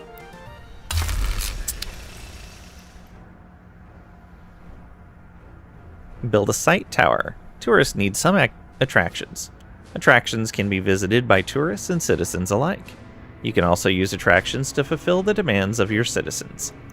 Every attraction has an expected rating score. Tourists will choose the buildings with the highest score. Tourists remember attractions they visited and won't visit them multiple days in a row. Tourists will visit the same attraction only after some days have passed. Sight tower. Alright. Put that over here. I do like that they tell you when you're placing it, like, who's going to be affected by it. Build a zoo. Every attraction has a variable rating score based on its location. The score is calculated by various factors depending on the attraction type. Those factors are, for example, distance from water, sight from the building, nature around the building, and pollution. You can try to move the building over various places before setting it down to see which place is giving you the best rating. So this is in attractions and then zoos. So yeah, we can see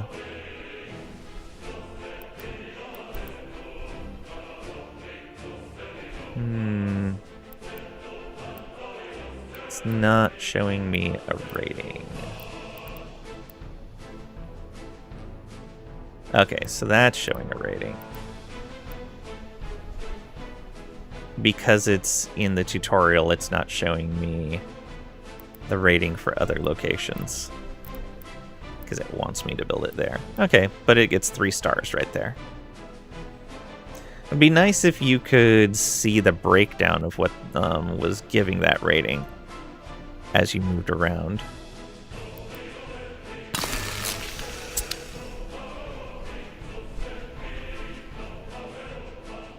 Build a swimming pool. Some attractions are related to sports, culture, alcohol, or religion. If a tourist wants to participate in sports, they will probably go to attractions related to sports. Attractions can also be visited by your citizens. For example, attractions related to sports or culture can be used instead of playgrounds. If you want to use an attraction building for your citizens, you should decrease its price level, so more of your citizens can afford to visit the building.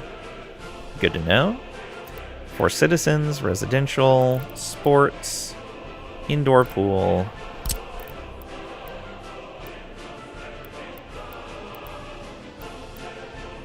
There we go. That's a 2-star.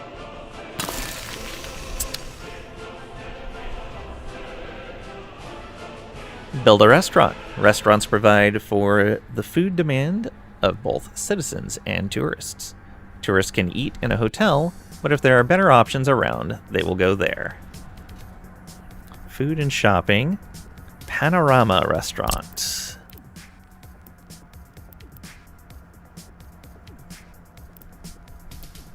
There we are. And that's 2.5 stars. Build a cafe bar. Cafe bars are like a standard pub, but they may be more attractive to tourists. Tourists can also drink alcohol in the hotel if that is their best option, or if there are no other options around. Okay, so the hotels do satiate some needs for tourists, but they're not as good of an option. Beach cafe bar. Instead, we're going to use the View cafe bar. 7.5 tons of alcohol for storage. And that's going to be 2.6 stars. Build a cargo terminal. Let's say we would like to export electronics from a warehouse to foreign countries via an airplane. We will build a cargo terminal near the warehouse and connect the two using a factory connection. So airplanes or cargo, airport cargo terminal. And yeah, that includes electronics. Yes.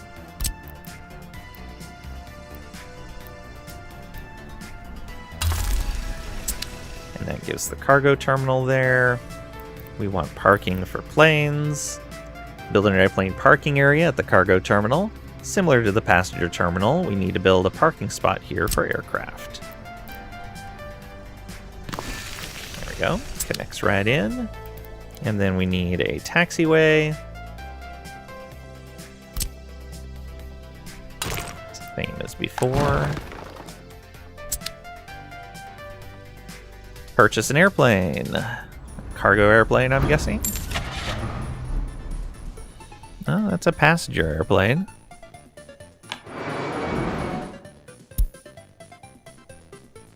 Change the airplane type. You can toggle any airplane to cargo mode by pressing a designated button. Ah, change vehicle type to cargo. Boom. Oh, look at that. Select the first stop. Make sure the airplane can load the cargo. Alright, so we come over here to get cargo. And then we send it out to Beyond the Borders Soviet countries. Sell the cargo in foreign countries. Oh, we need to start that. Go. Build an airplane production line where we can manufacture our own airplanes. Advanced industry, engineering, airplane production line.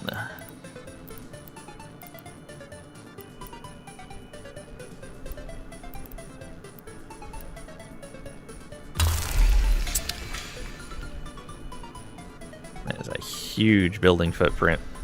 Makes sense though. Okay, and then we need a parking spot for those planes. Build an airplane parking area for the production line. Same way we did for the passenger and cargo terminals.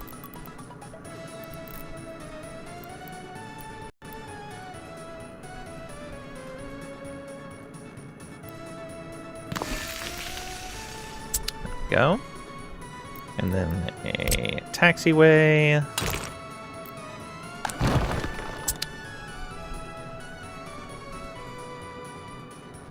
Got back from mute after some episodes. This music hasn't improved.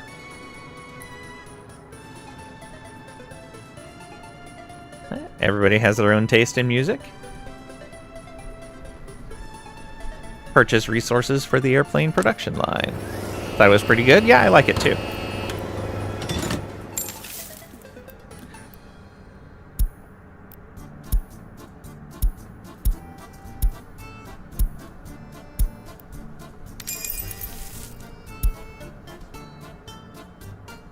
Purchase an airplane blueprint. Never expected you to not like game music, but this really makes your ears bleed. Weird.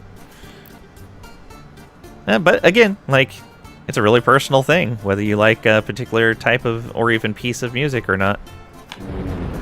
Okay, so we have our blueprint. We need to set that as what we're producing. Set the blueprint for manufacturing, and then they go. Build an airplane road connection. This building is a connection for construction vehicles to the airport. If you want to build the airport with your own construction office. Ah, okay. Airplane facility airport road connection.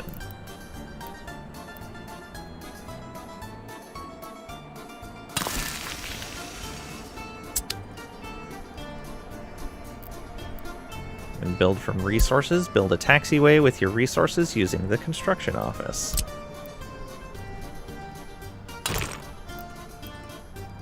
Okay, so if you're going to build any airport stuff with your construction office, you build one of these, build a taxiway off of it, and then you can kind of build everything else from there.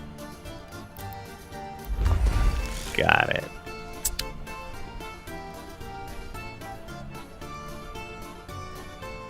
Good work. This is all you need to know about airplanes.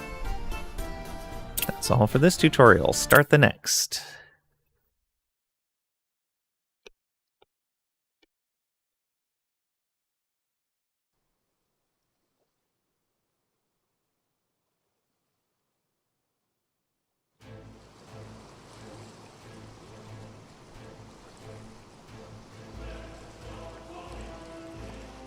Wait, you've been playing tutorials for 2.5 hours. It's a complex game.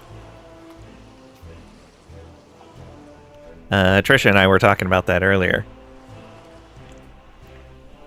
Build a ship dock. Ship docks behave the same way as road or rail vehicle depots. You can purchase ships there, and then you can set up a schedule for them. You played the tutorials like 3 times, still have no idea what you're doing? I think this is my second time through, and I think I've got it. But we're going to finish going through these. Okay, so general transportation, ships, general, ship dock.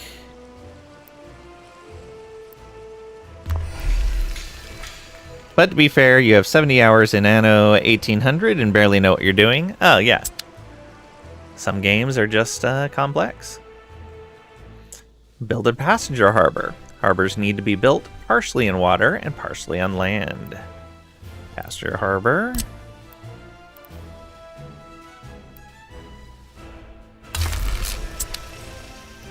Anno is easy. It's always the same. Yeah, but your first time in...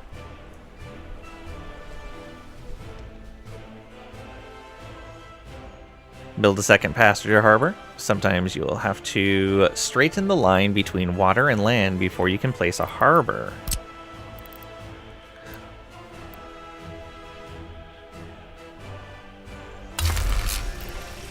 Okay. Purchase a passenger ship. Click on the ship dock and purchase a passenger ship.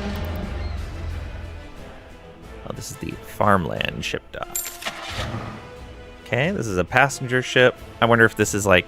No, okay, these have their own types. Tanker, aggregates, cargo. Makes a lot more sense. Because they're different designs of ships entirely. Select the first stop for the ship. Alright. Let's pin that. Do this. We want them to go here. And then over here probably. Yep. And then start.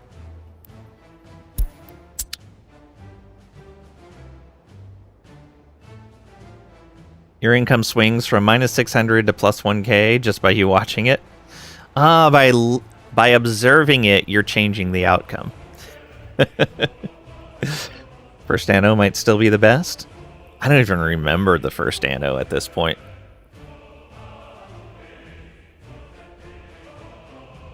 Build a harbor for containers. This harbor can store containers or finished vehicles such as personal cars, trucks, or even trains or wagons. Ships for cargo, harbor for containers and vehicles.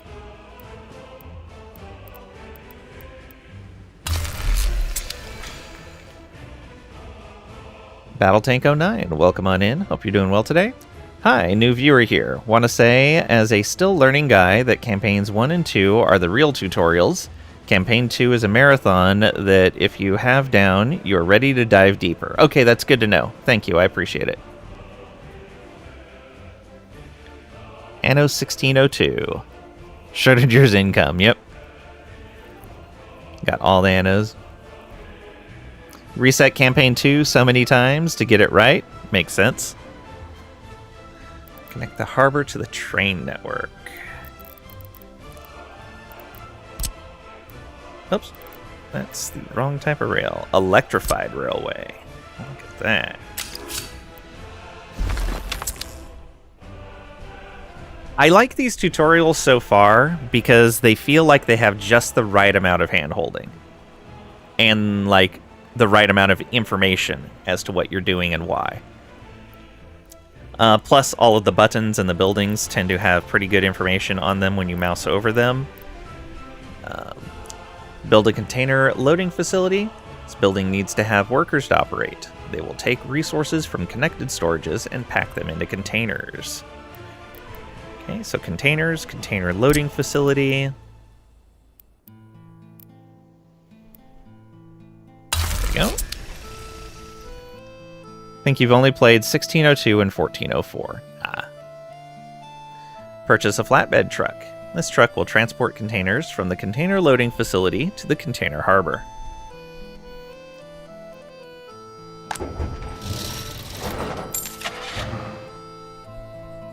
Open hull. And yeah, so this takes a variety of resources.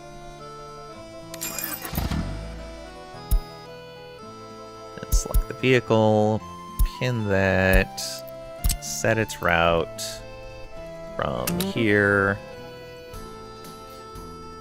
to here. And then start.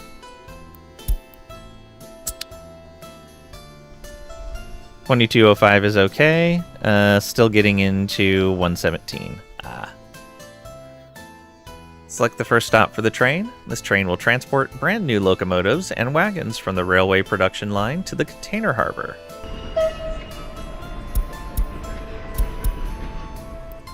And that. So take them from here to here. Start the line. Yep.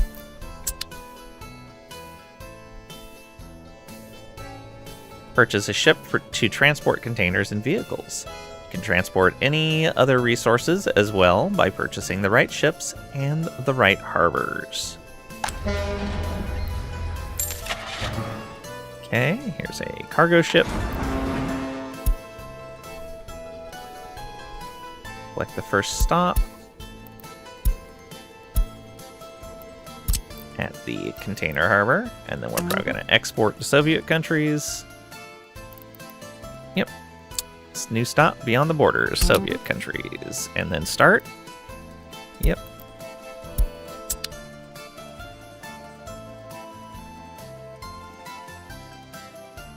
Build a dry dock to manufacture ships. You can make your own ships by using your workers and resources. They said the name of the thing. Advanced Industry, Engineering, Dry Dock.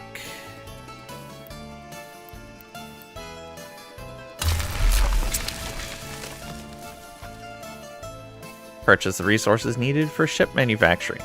You can also use your own resources as always. So we're going to buy all of these, and then we probably need to buy a blueprint as well. Yep. Buy a ship blueprint. Hopper ship, huh? 16,179 workdays to build. Oh boy. And then we will want to select that blueprint. And they should start manufacturing. It's going to take a while though. Wait until your ship is finished. You can speed up time while you wait. That's good.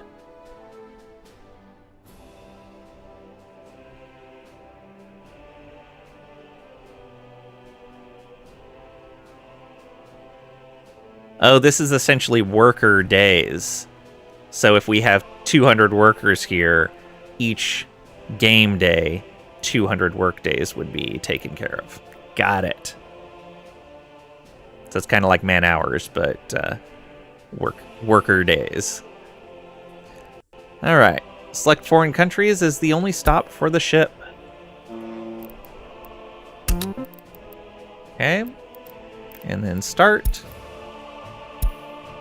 Off it goes. And another one right out into the water on top of it. That's all for this tutorial. Start next tutorial.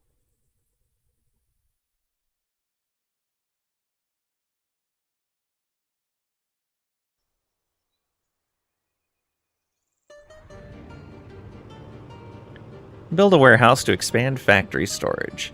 If a factory runs out of space, you can expand its storage capacity by purchasing additional storage buildings and connecting them using factory connections, conveyors, or pipelines. When a vehicle comes to the factory, it still will be able to load materials from the neighboring building, even if it is still only connected to the factory. If connected to multiple storage buildings, the factory will choose the one that contains fewer products. Okay.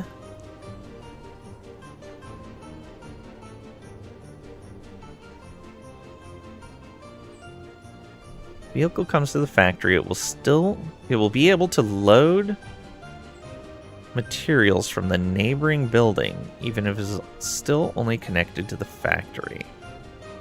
Okay, I see.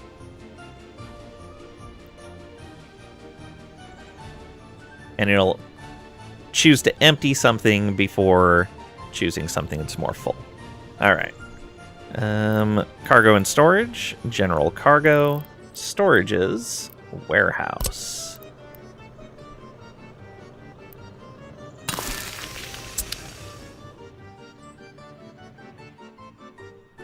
Remove the conveyor to fix the chain. Storage buildings are passive. Unlike factories, they cannot push or pull resources from neighboring buildings on their own. Okay. Aggregates. Cancel conveyor connection.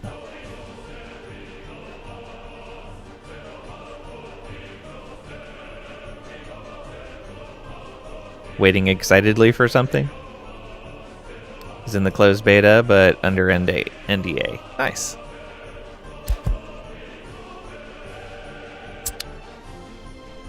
Build a conveyor engine. To move resources between storages or any other buildings, you can place conveyor engines, which can take resources from input buildings and move them to output buildings. The new Heroes of Might and Magic game? Ooh. I love that series. It's so great. It also reminds me that I would like to get back into, wow, I always forget the name. Where is Steam?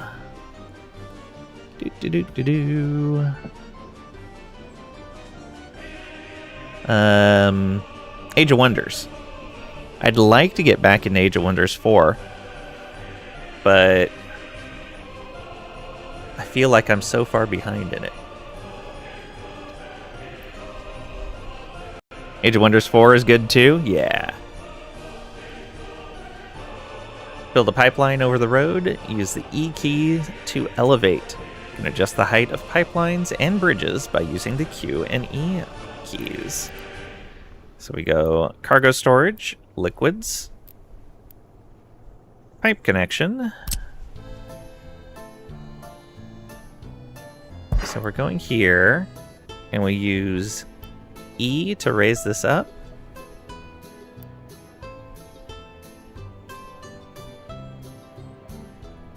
I'm gonna have to zoom in. Maybe turn a bit.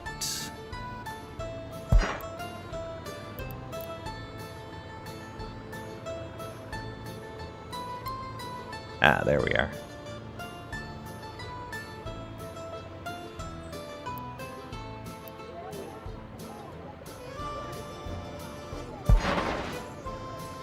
And then across like that.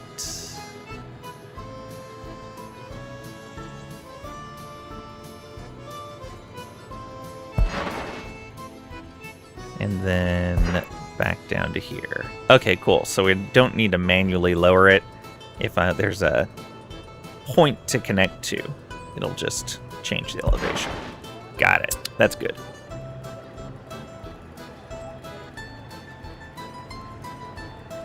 You only played Age of Wonders 2 very long ago. 4 is really good.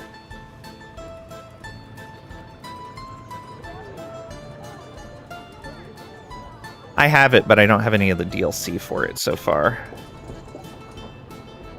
I actually don't know what the vanilla version of the game is like. I've watched people play the fully DLC'd out, and it looks really good. I should probably pop in and stream some of the vanilla game at some point. No DLCs. and see how it is. Build a forklift garage. You have a similar situation with stored resources that cannot be pushed by conveyors or pipelines.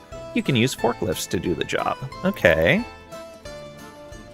General cargo, forklift garage.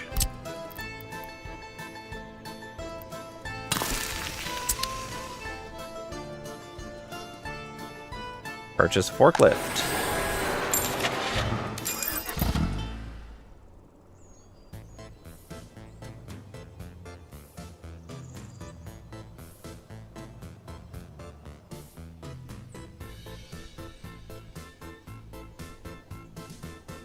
Corset LaBelle, welcome on in. Hope you're doing well today. Wait, we had an NDA for that? Uh-oh. Now select the source building. This is where the forklift will load resources to be relocated. Update load unload checkbox as needed. Okay, so we want to go here. One of the things I would like is if when you had this selection tool out, when you moused over a building, it would tell you the name of the building. That would be kind of nice. Is that shown anywhere that I'm just not looking in the right spot? No. But it'll show up here, and then you can kind of figure it out, I guess. Uncheck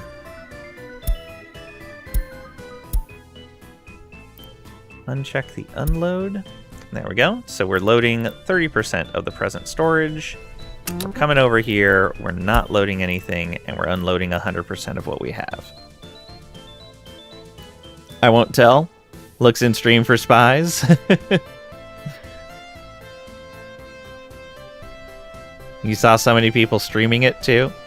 They had a preview weekend or a week or something. That's probably different. Yeah, so you'll have issues where a company will have like a NDA locked early access or beta program or something like that. But then they will also have a promotional like streamer period of time where the streamers usually have like, these are the things you can and cannot say about the game. Here is the build that you get. These are the things we would like you to showcase. These are the things we would like you not to do in the game. Stuff like that. But it all varies from company to company and game to game.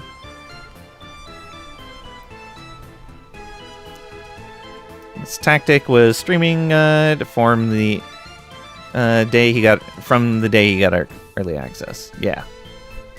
So for months. Assume that's what he got since he's a strategy game streamer. Yeah.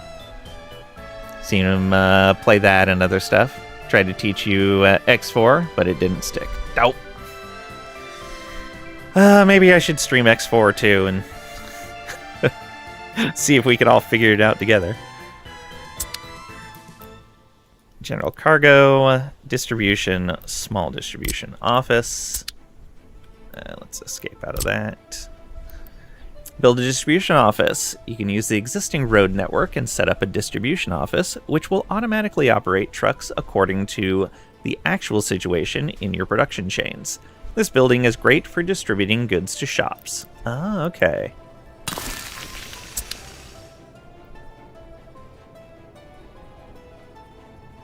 Purchase a truck for the distribution office.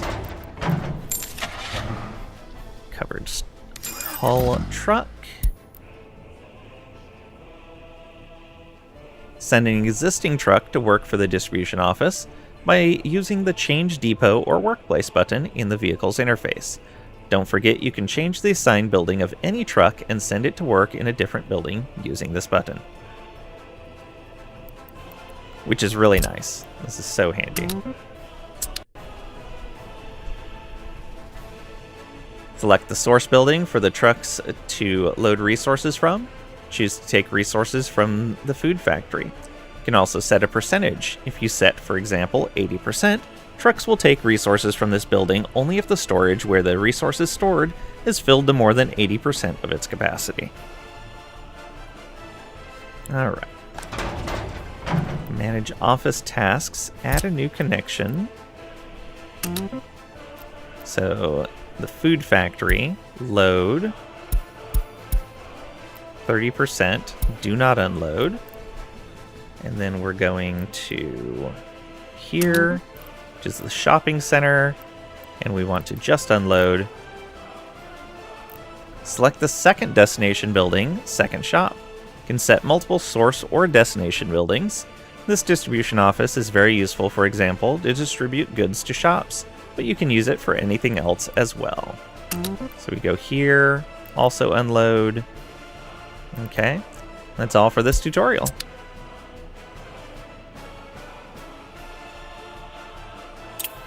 Start next tutorial.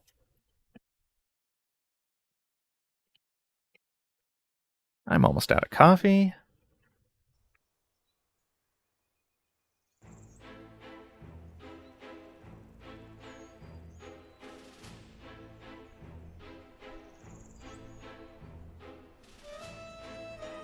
Build a heliport, so you can purchase helicopters and use them. By the way, you can also purchase helicopters at airplane parking lots. Good to know. So, general transportation, airplanes, parking, heliport.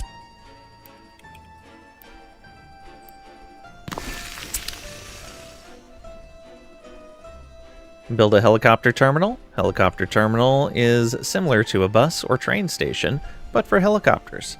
By the way, you can also run helicopters between airplane terminals. Good to know. So for citizens, heliport passenger platform. That's got to be expensive.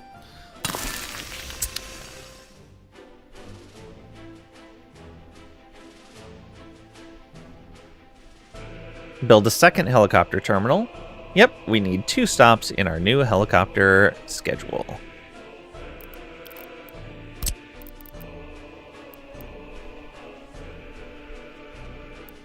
There we go. Buy a helicopter, I'm guessing. Let's purchase our first helicopter. An Mi-6.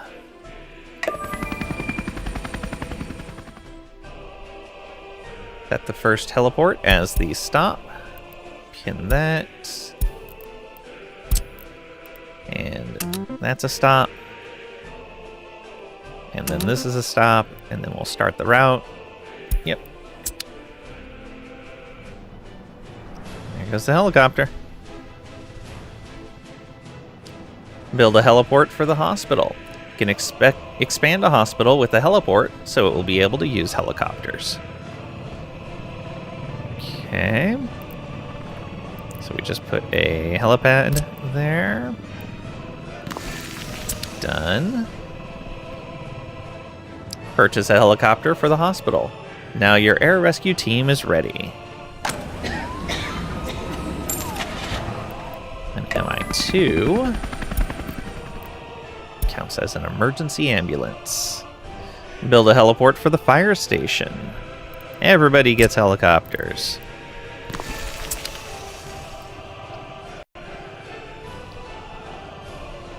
Now I want to make a city where all the connections are just helicopters. Helicopters, local roads. That's it. Shame you can't put rocket pods on the helicopters because this game is entirely civilian. Yeah. We were talking about earlier that there's no tanks in the game.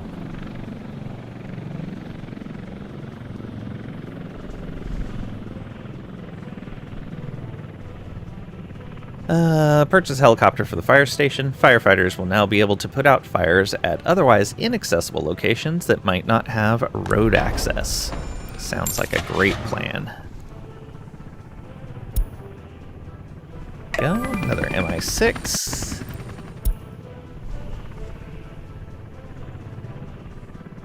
Build a helicopter construction office.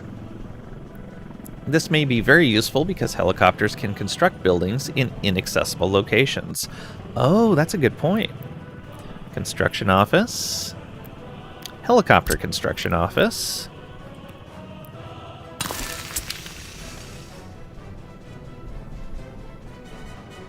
Purchase a helicopter for the construction office. Passenger helicopters can be used by construction offices to transport workers and cargo. They will use a cargo bucket when they transport cargo materials. Alright. So an Mi-8, 22 passengers. Fire bucket water capacity, 2653 liters. Crazy. That's pretty good. Helicopter construction yards can actually be very important in the Siberian map type, I bet. Purchase a heavy cargo helicopter for the construction office. You can also use standard cargo helicopters. They have the ability to transport vehicles. They can be used to deliver various mechanisms to construction sites. Ooh, okay. So you can use these to get everything you need to a construction site. Yeah, it can load vehicles on flatbed, 13 tons. Build a heliport for the concrete plant. Expand the existing concrete plant so helicopters can take concrete to constructions.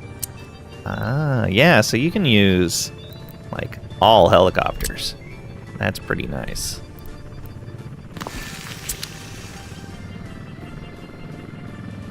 Build a heliport for the asphalt plant. We will need asphalt as well.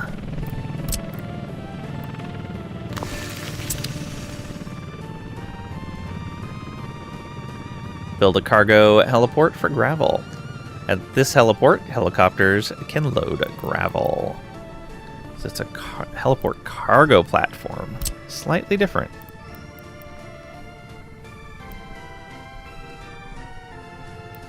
There we go.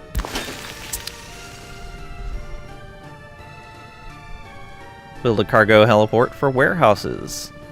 This heliport, helicopters can load materials stored in both open storages and in warehouses. Okay. Heliport cargo platform.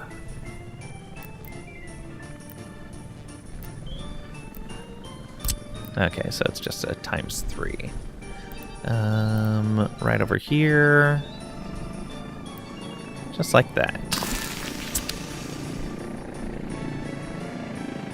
Set the buildings for the helicopter construction office. Just like regular construction offices, helicopter construction offices also require buildings to be assigned to tell the choppers where to get workers and resources from. Okay. So, first thing is get people from here. And get concrete from there.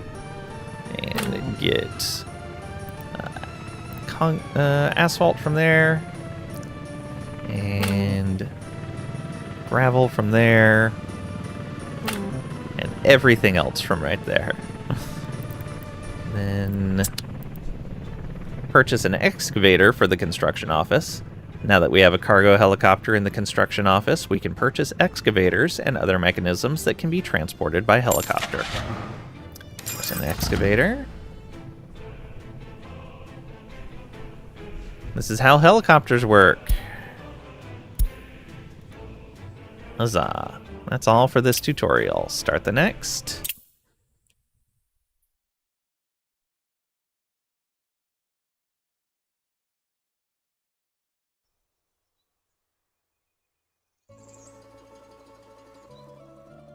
In this tutorial, we will show you how to build a metro line. First, let's build a metro end station.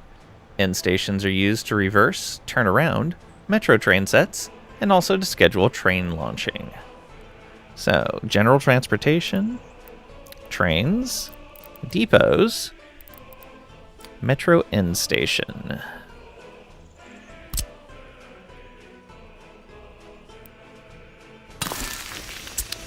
Okay. You can use the standard train depot to buy metro trains. First, we need to connect some metro rails to the depot, then build a metro tunnel. So, build a metro railway. We'll just drag that out a little bit. Same here.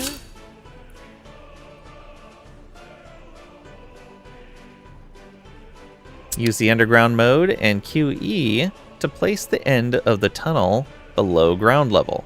Connect metro tracks to the first end station. So railway, and then build metro tunnel.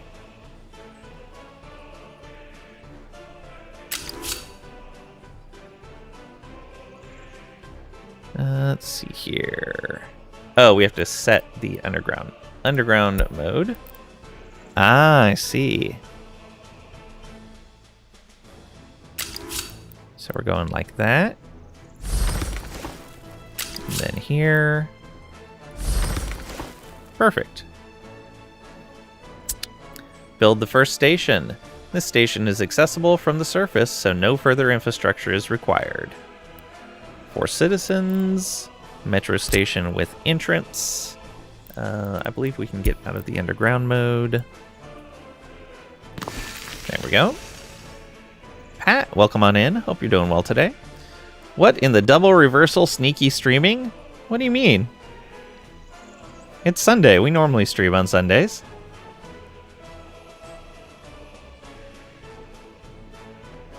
There was even a notification for it.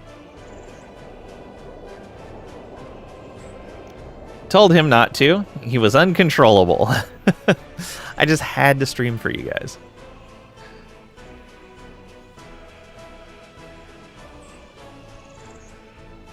Connect the end station to the first station with Metro rails. So here, we want to go back into underground mode. And we connect these. So these don't have to be connected in a particular direction. That's good. Because they only go in one direction. Build a second station. This one is not accessible from the surface, so we will have to connect it via pedestrian tunnels. Oh, so we do want to be underground for this one. Metro platform without entrance. Ah, okay. Is that cheaper? It is a lot cheaper. Okay.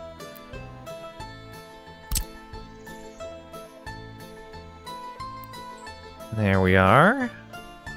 It serves all of those buildings over there. And then we use this to connect you and connect you. There we are.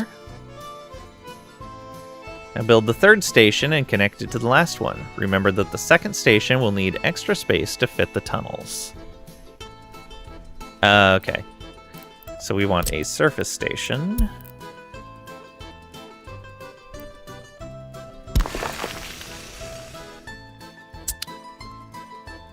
And then we're going to go back underground, get the metro tunnels.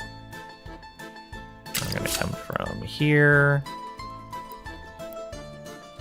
Use required height. Oh, we need to go down? No, up. There we are.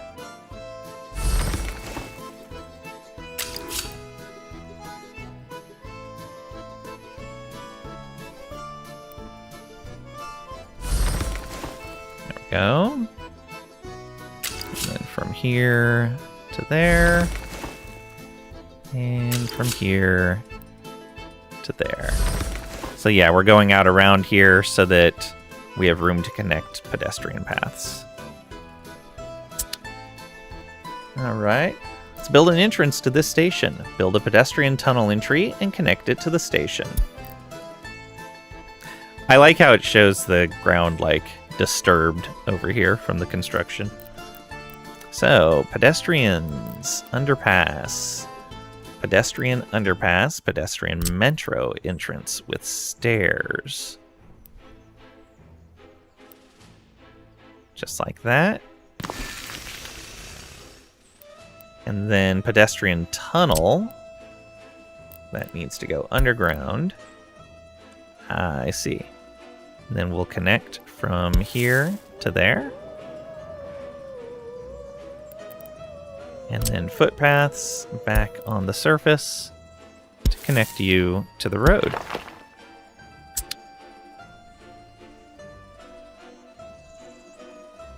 That works for me.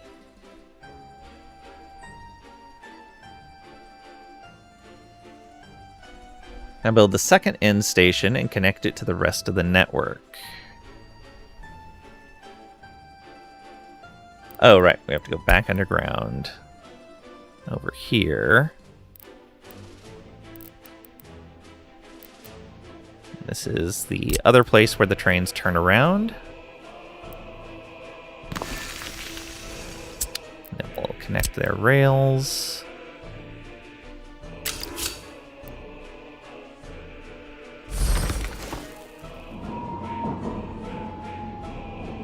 Oh, did that connect wrong? I think it did. Nope, we got it. All right. Purchase a Metro train set up its schedule, and launch it. Got it. So that's over here at the depot. Here. And there's a Metro filter. Do that. Then we select the train, pin it, set up its schedule. So we're going to go with this as a stop. Right? Because this is where it turns around. Or can we just start here? No. Looks like it has to be here. So here. Then here. Then here. Then here. Then here.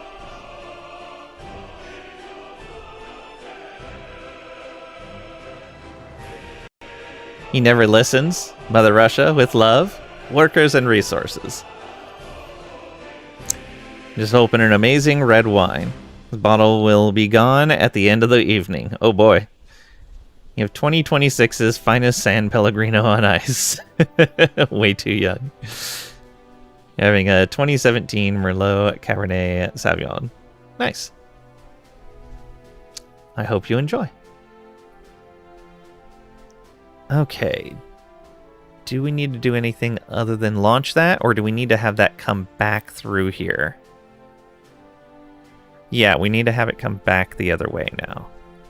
So, come back to here, and then there, then there, and it'll return to there automatically. Okay, I think that's right.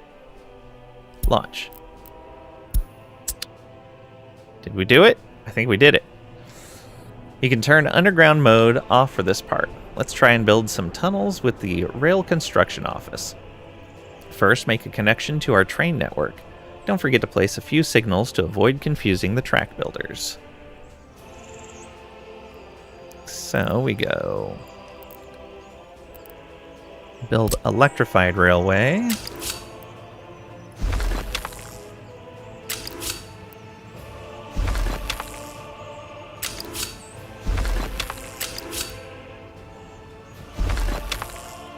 Oh, even have it cross over. Excellent. And then signals.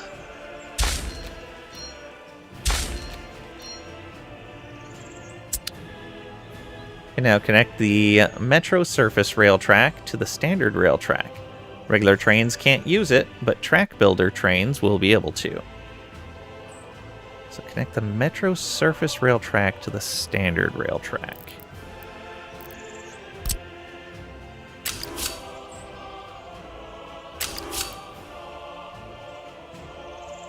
Turn on underground mode. Build the Metro tunnel without money. Metro tunnel. Go from here to there. And then from here to there.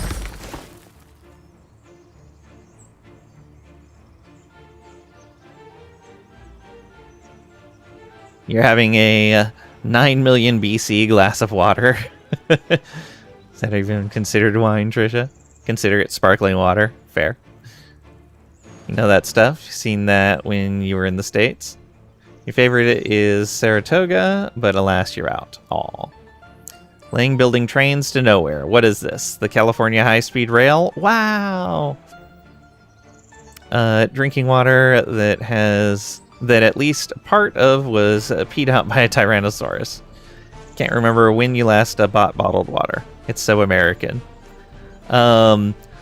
I last got some when the water distribution plant here, the water treatment plant, had some sort of problem, and the water that was coming out was not good. So I went ahead and got some bottled water during that time.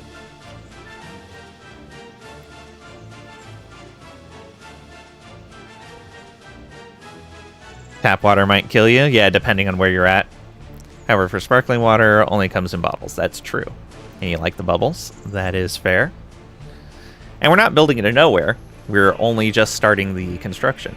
Let's turn underground mode back on and build the metro tunnel without money. Okay, so we've got those done. And we're going to tell them to build. Purchase the tunnel boring machine for the construction office. This machine will make your tunnels much faster. Tunnel boring.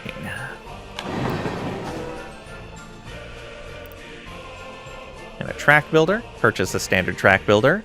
We need standard rail machines, even for metro tracks. You're plus 1,800 now for your income? Didn't change a dang thing. No idea what's happening. Supply and demand kind of stuff? Just started the construction into nowhere? Yeah. It's all for this tutorial. Start the next tutorial. Yes. Pay no attention to what we left behind. That's somebody else's problem. We were setting up a scenario for another player. That's all we were doing there. Sure you aren't running out of supplies in your city? You're only at artisans? Ah, okay.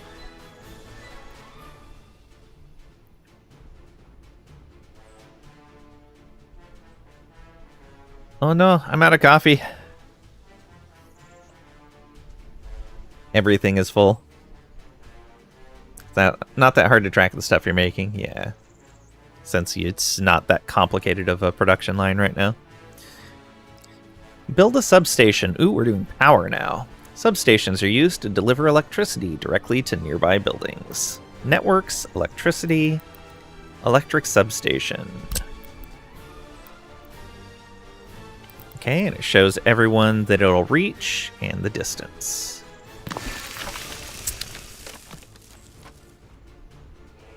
Connect the substation to a foreign power connection.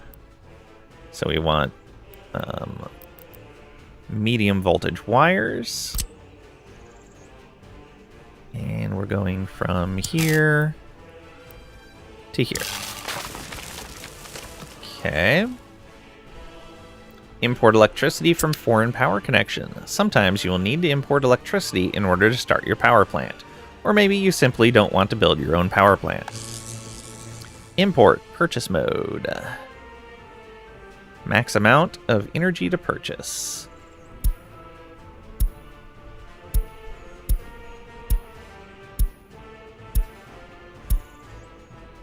Okay. Purchasing 14 megawatts. Build a power plant.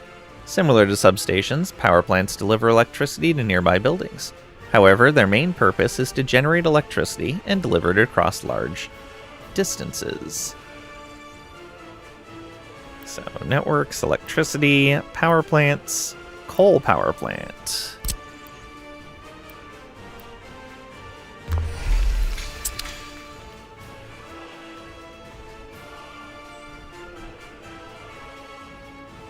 Everything is full. Any other factors in the game that influence income? A lot. Oh yeah, there are. Is it just income that changes, or is it total net gain that you see? Power is only on for 4 hours a day on Tuesdays and Thursdays. Boo. Net swings wildly, but lately it's staying high. Just Thursday. Oh no. We've been cut back. 50% less power. Maybe sometimes you sell stuff and other times you don't. And you see when stuff sells. You're in Cuba. Oh no. They're having a rough time. Okay, asphalt road.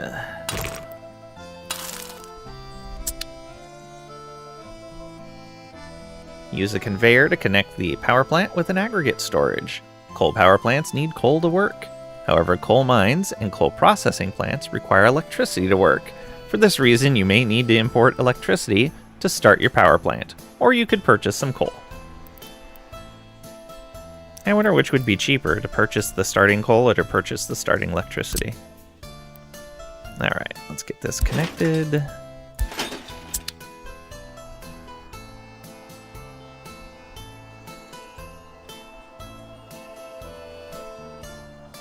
It's your island.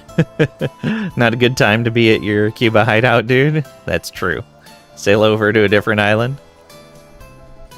All the islands are? Ah, every island belongs to Pat. Real fun is when you take an underdeveloped and unincorporated republic and move it to making nuclear power. Ooh, fun times. Build a high voltage switch. Electricity. High voltage. Alright.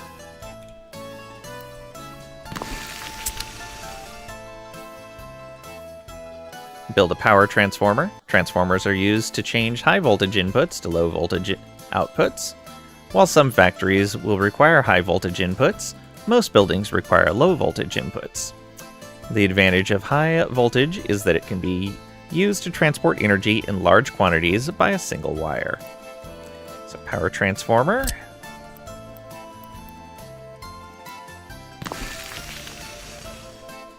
Except for Australia. Don't want a place full of deadly insects, animals, and criminals.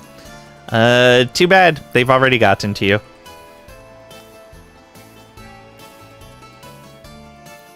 Build power lines from the power plant to the switch. So we want high voltage wires. Sending to there, and then probably from here to there. Yep. Power lines from the switch to the power transformer. And then we'll use lower voltage lines for this connection. Build a substation near the city. Electric substation.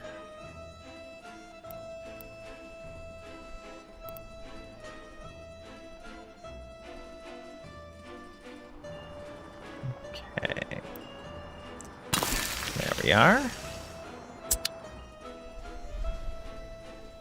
Build a substation near a city. Here's another.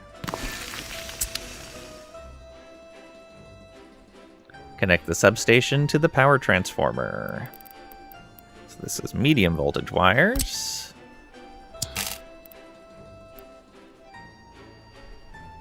Connect the substation to the power transmitter.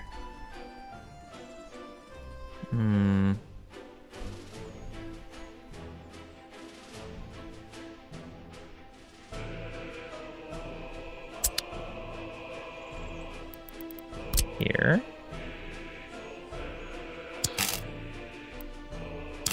Oh, there you go. Just didn't build the lines the first time, I guess. Connect the substation to the power transmitter.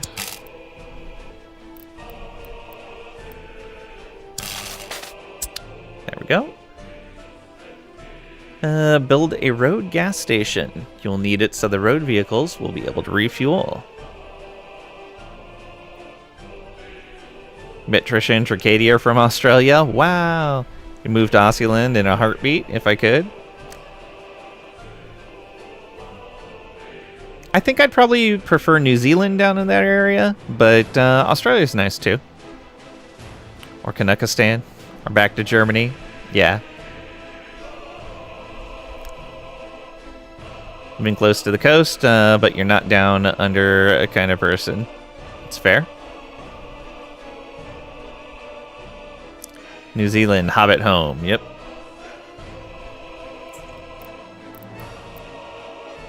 Refueling, gas station.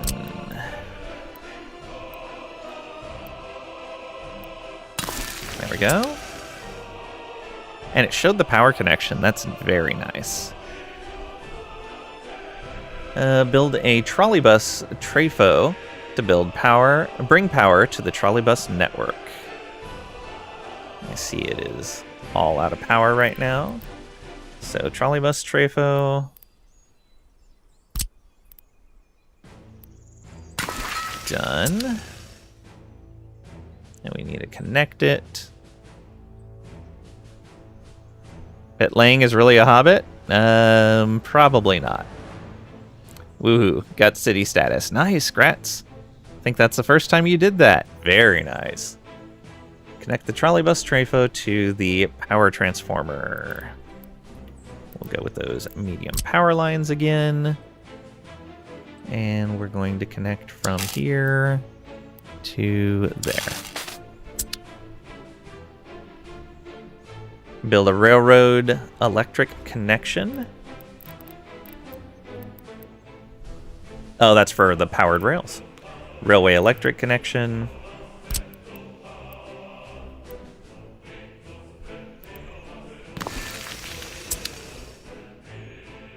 Then connect the rail. Electrified railway. It's not having me build signals. Alright. Connect the railroad electric connection to the trafo to build electricity to it.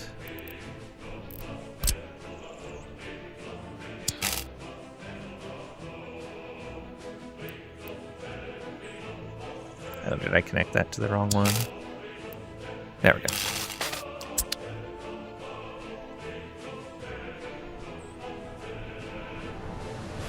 Nah, Trisha's playing Anno. 10 miles away from the coast, Pat. If you sail by, give it a shout, you'll have rum ready. He'll send you a message on a cannonball. Sounds like a trap. You'll still fall for it. Build a train diesel station.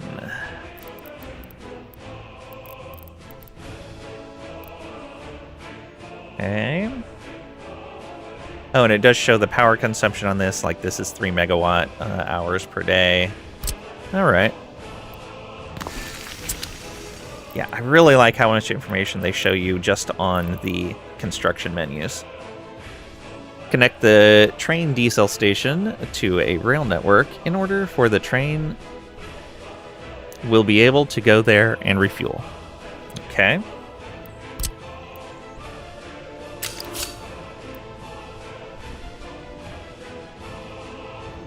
Did I select the wrong rail? Probably. There we go. Build a substation near the train diesel station.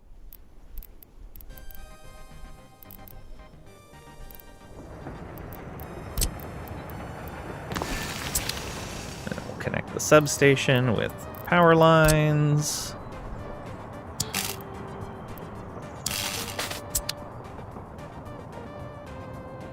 Haven't played Anno yet, but want to. Is it good?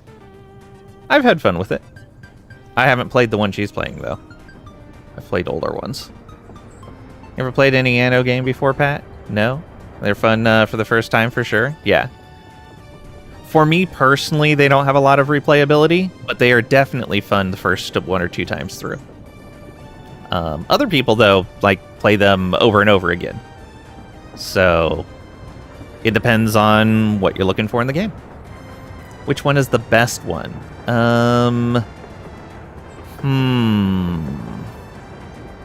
Being that I haven't played all of them, I probably can't answer that properly. You only played 2 of them. Trisha has the best knowledge about it. She's played them all. Yeah. Once tax season is over, you have some more gaming time. Nice. You like it? Hey, Severin, welcome on in. Hope you're doing well today. We like them all, but 2205 is kind of different. That's pretty subjective. 1405 and 1800 probably. Yeah. I think a lot of it would be take a look at the different Anno games and see which setting you like the best. Because the setting kind of determines the feel of the game.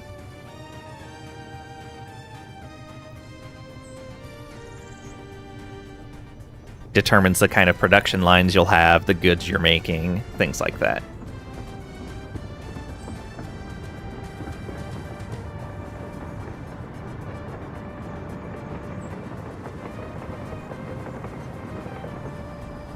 $1,800 is the industrial era and has 1 billion DLC packs.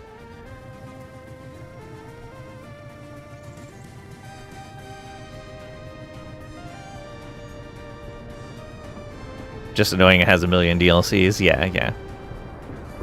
1,800 has a big price tag. Wow, yeah, if you're buying everything.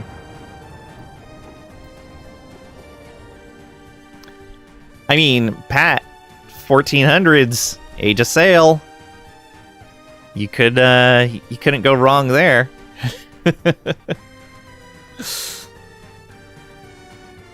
Wait for sales, get the 4 packages if you like. $1,800 is still $60 for the base game, you think? Oof. Maybe you can pirate it. Hey now. We do not condone that piracy stuff here.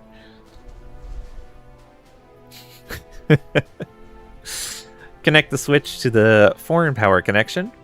The angles of your power lines cannot be too sharp. Sometimes you will have to build the power lines in multiple pieces to change their path. Oh, good to know. High voltage. Okay, so we're going to come out to here.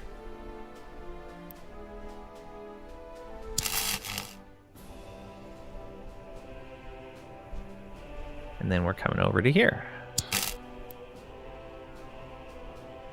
Connect the switch to the foreign power connection.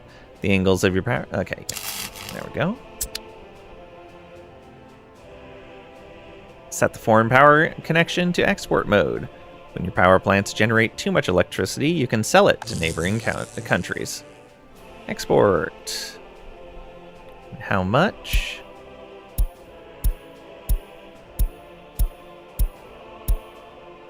%, apparently. 14 megawatts. That's all for this tutorial.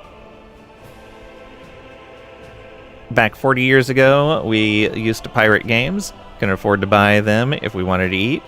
Didn't have chat to buy them for me. Very fair.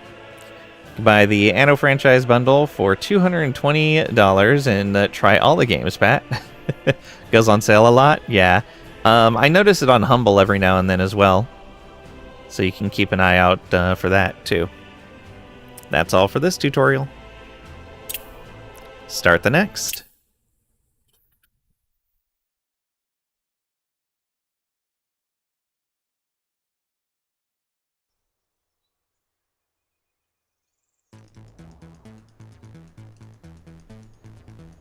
The definitive anniversary is only $130. Yeah.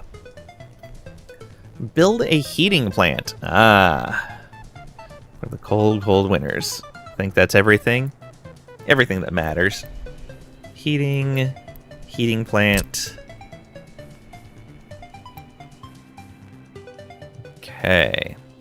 So we're going to provide heat to... Oh, that has a pretty far reach. That's good. That's really good. So you could actually put it in a spot that would reach all of those if we weren't in the tutorial. Oh, you could even start getting over there?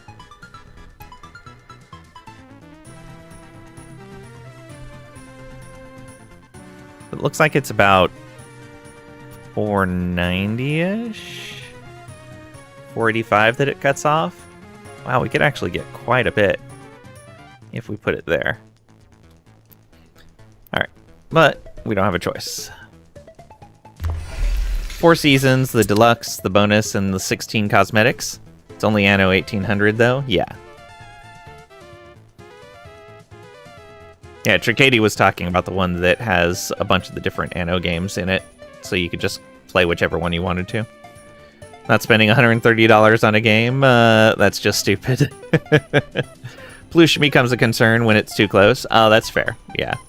Although this would technically have been moving it further away from everything. But again, it's just the tutorial. Franchise bundle is just the base games for all the Annos. You spent that on D4 twice, yeah. It all depends on what your budget is for stuff like that and what it's worth to you. Draw the infrastructure as marked. Okay, we want a road coming out here. That's the wrong spot. And then right here.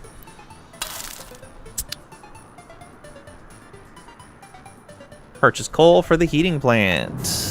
Let's go.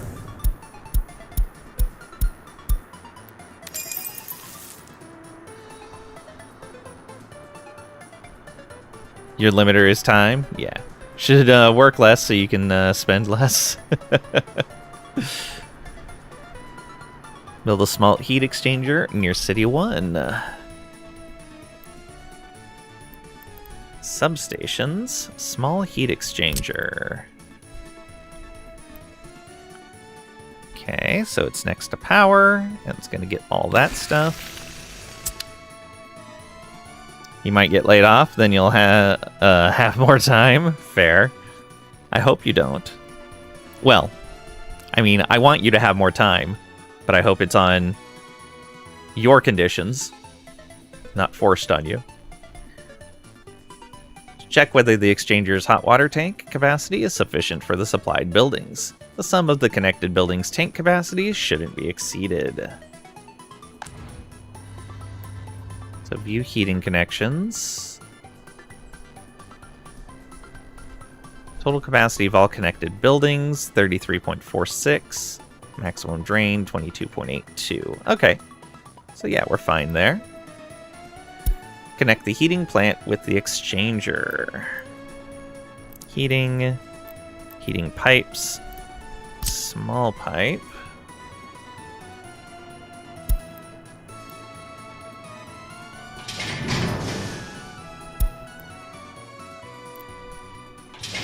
There we go.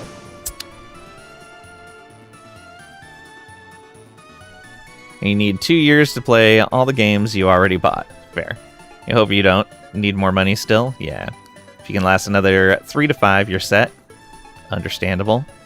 Yeah, to hit that right amount to be where you want to be for the rest of your retirement. Can play games and eat crab till you die. Yeah. Months or years. Years, yeah.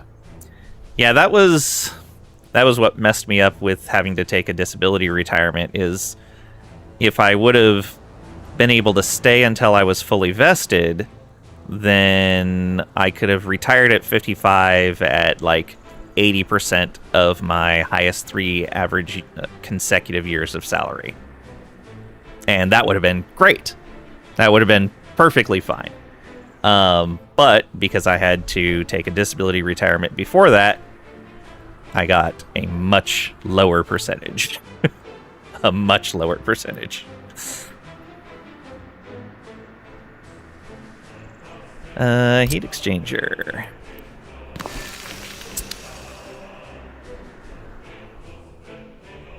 Build a heat exchanger near City 4. The city is small, so let's use a small one. Small heat exchanger. Go. You're deep in a RimWorld game right now? Ooh, nice. Arc Raiders and Hunt Showdown and Slay the Spire 2 and yeah. My tabletop group just pulled me back into a Divinity Original Sin 2 playthrough. And keep up the streaming business and get rich from that. So here's the thing, is I would have to be able to stream consistently, and I can't do that. That's the whole problem. Otherwise, I would just work.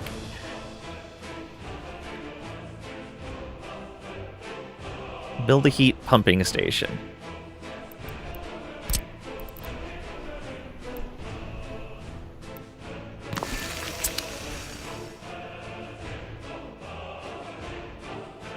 The Truman Lang Show. No one's paying for that. Heating pipe, big. Alright. Connect that all the way over to here.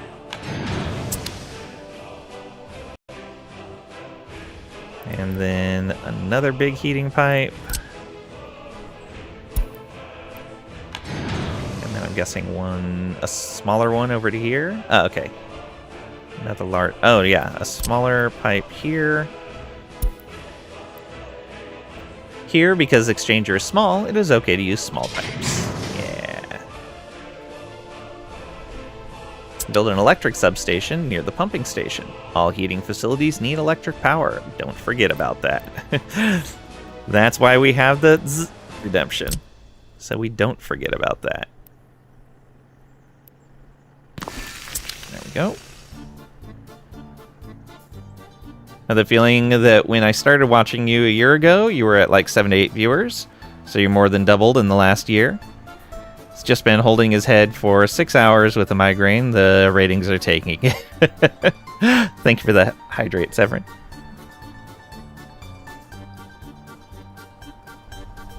It varies depending on the game that I'm playing. Like the audience that I've cultivated, or just the way I stream, whatever it happens to be. will vary as to what they like to watch. Like if I'm playing an RPG game, yeah, people don't watch that. Which is unfortunate because I really like RPG games. When it plays a good game, it goes higher. That's very subjective. Play RPG games, I always watch. Yeah, but those are the ones with the worst turnout. I still play them because luckily I don't have to rely on this for like my sole source of income. So I can just play what I want when I want. Hot tub stream would really pull in the numbers? Doubt. Criminal, yeah. Heard hot tubs are good versus migraines.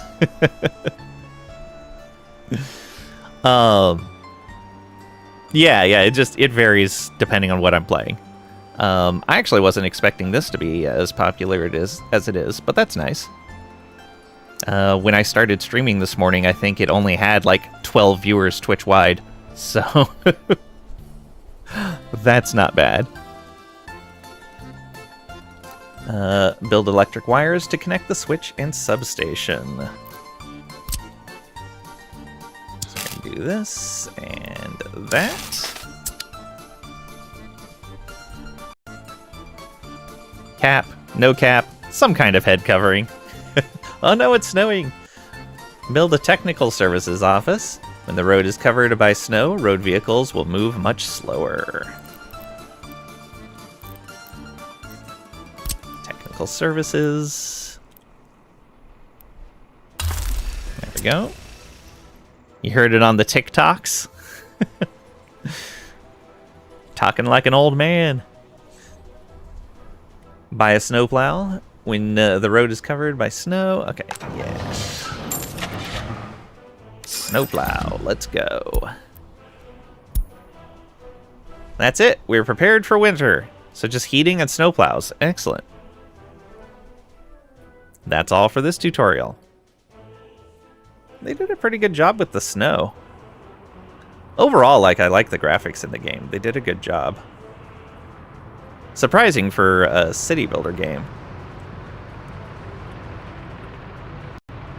Look at all these people. Did they bundle up for the winter? They did not. That is unfortunate for them. She's in a short sleeve shirt and a skirt. That sounds very cold. Start the next tutorial.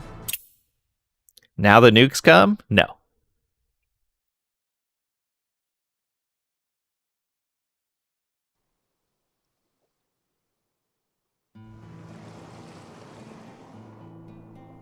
Build a water substation. Water substations distribute water to residential buildings, shops, and factories.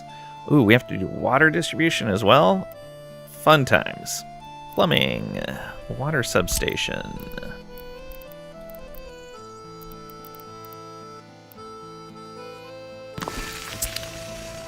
Right down in the trees, hidden away. There is no capitalism for them to buy clothes in. You need to supply those. That's fair. That's why the Soviets lost the Cold War. No coats. Oh no! I thought they were known for their coats. Build a water well. Water wells pull water out from the ground and can be a main source of untreated water. Big water well there.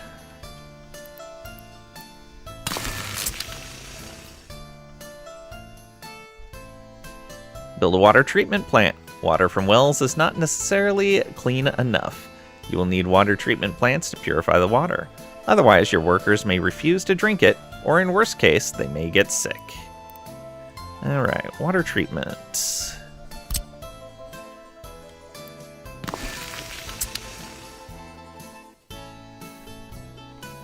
Build water pumps. Water can flow downhill, but not uphill, and it will flow very slowly on flat plains. If you want to move water uphill or on flat ground, you'll need water pumps. You'll have to place water pumps between all buildings that operate with water. Small water pumping station.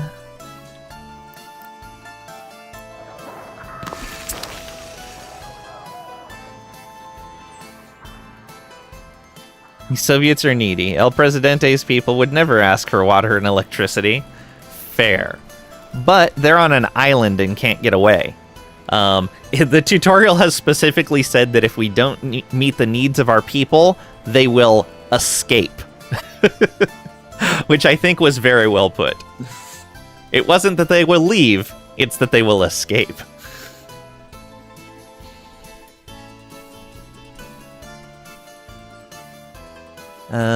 Let's see here. Build water pumps. Yeah, so we need more of these.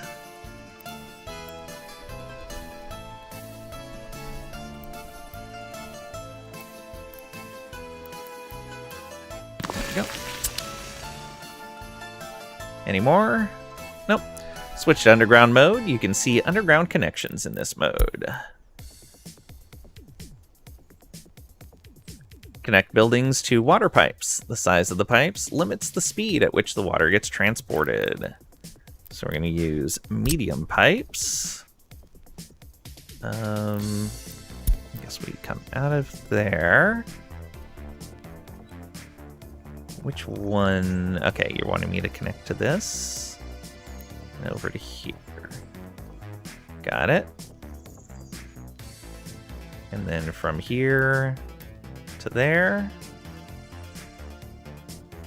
From here to here. From here to there. Alright. Build a sewage substation, a sewage tank. Sewage tanks collect wastewater from residential buildings, shops, and factories. Less water towers and more watchtowers then. There is no military presence here.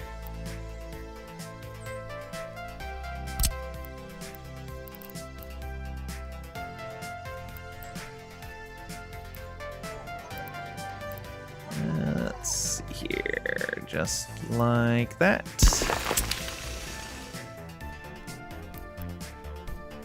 Sewage treatment plant. Discharging sewage directly into nature will cause pollution that will damage the health of your citizens. Yeah, what is this? City skylines? Sewage treatment, small.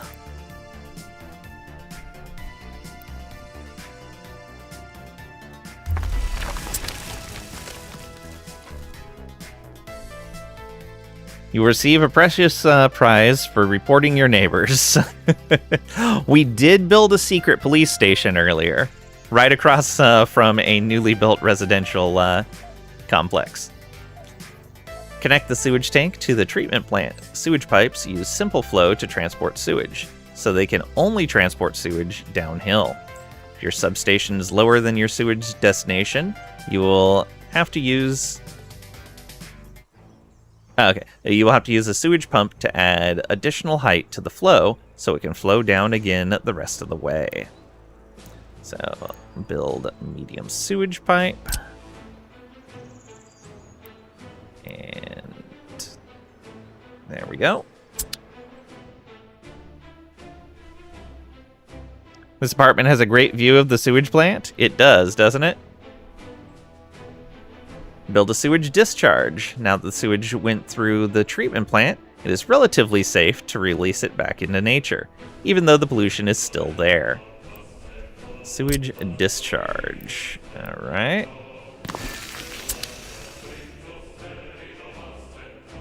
Connect the treatment plant to the sewage discharge. So from here... wants the center one. Okay. Build another water well and water treatment plant. Oops. That one, yeah.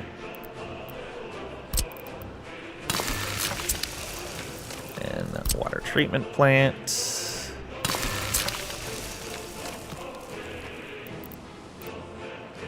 Then a pumping station.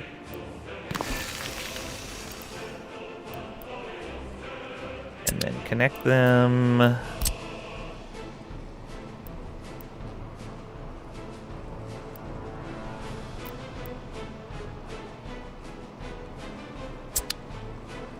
Then build a sewage vehicle station. sewage vehicles. This can be used to load or unload sewage to and from vehicles, which can collect sewage from tanks or directly from buildings. Ah, okay.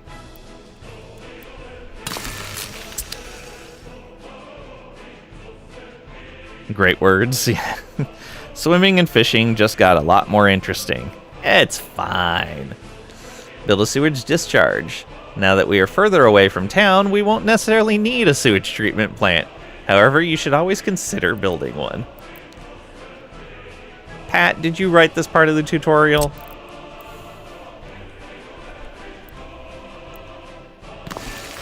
You know people aren't hiding treasure in their sewage. Connect the vehicle station with the sewage discharge. Now vehicles that are sent here can unload sewage directly into the sewage discharge. No pipes needed.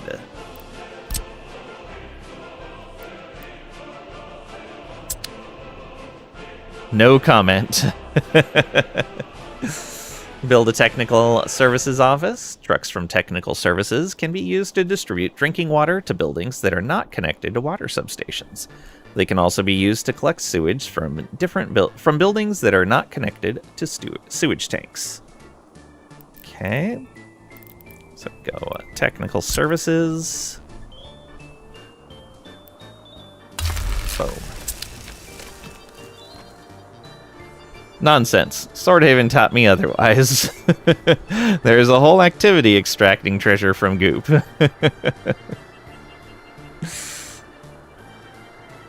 Purchase water trucks and sewage trucks for technical services. Okay, so there's a water truck. Oh, we need more than one. Sewage truck. Done. Set a water source building for technical services. Technical services will send trucks to this building to collect water. So they go there. And then we're going to set this for sewage drop-off. Set a sewage discharge building for technical services. Technical services will send trucks to this building after collecting sewage from tanks, residential buildings, shops, or factories. Boom. Build a river pump. Water from rivers is nowhere near as clean as waters from wells, but it can still be used in the construction industry. I'll be right back.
And I return. Sorry about that. Roommate's buying me dinner for watching the cat. Alright. School field trip. Coffee break, comrade. Announcement, stream elements. Pat is the best. Uh-huh. This announcement brought to you by Pat. Alright, build a river pump. Water from rivers is nowhere near as clean as water from wells, but it can still be used in the construction industry. Or, you know, I mean, Pat just gives it directly to people. Big water well. Surface water intake. Okay.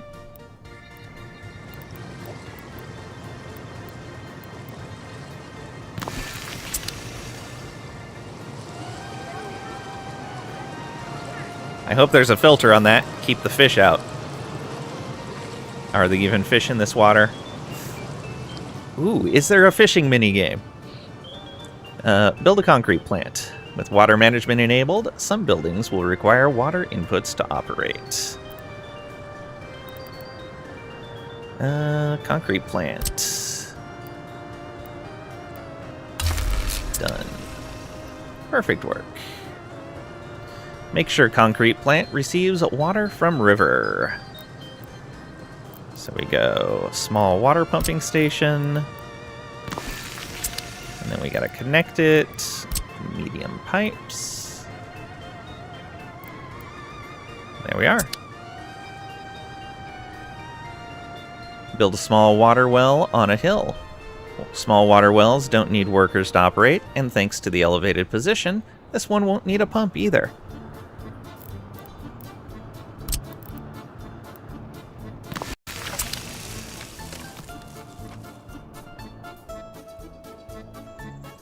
A water switch can be used to split the flow of water to feed into multiple buildings. Water pressure is retained from the input to the output of the switch, so you don't need pumps between every connection. Alright.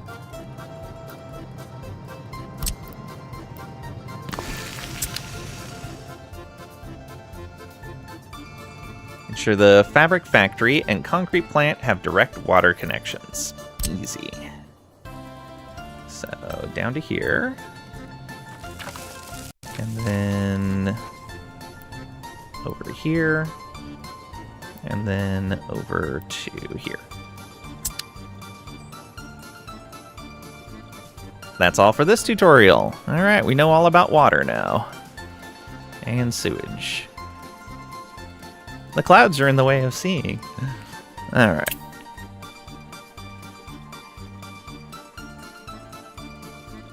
Was that the last tutorial? That may have been the last tutorial. Quit the menu. That lake looks oddly... Never mind. Energy and networks. Water and sewage. Yeah, that was the last one. Alright. Yeah, let's start in on the first map. We don't have much longer that we're going to play. Maybe another half hour or so. Basically, once my food is here, we're going to stop. So, Soviet Revolution, we have to complete the previous campaign. So we're going A New Republic is Born. If there are not enough workers in the orphanage, new criminals will grow up there. Oh no.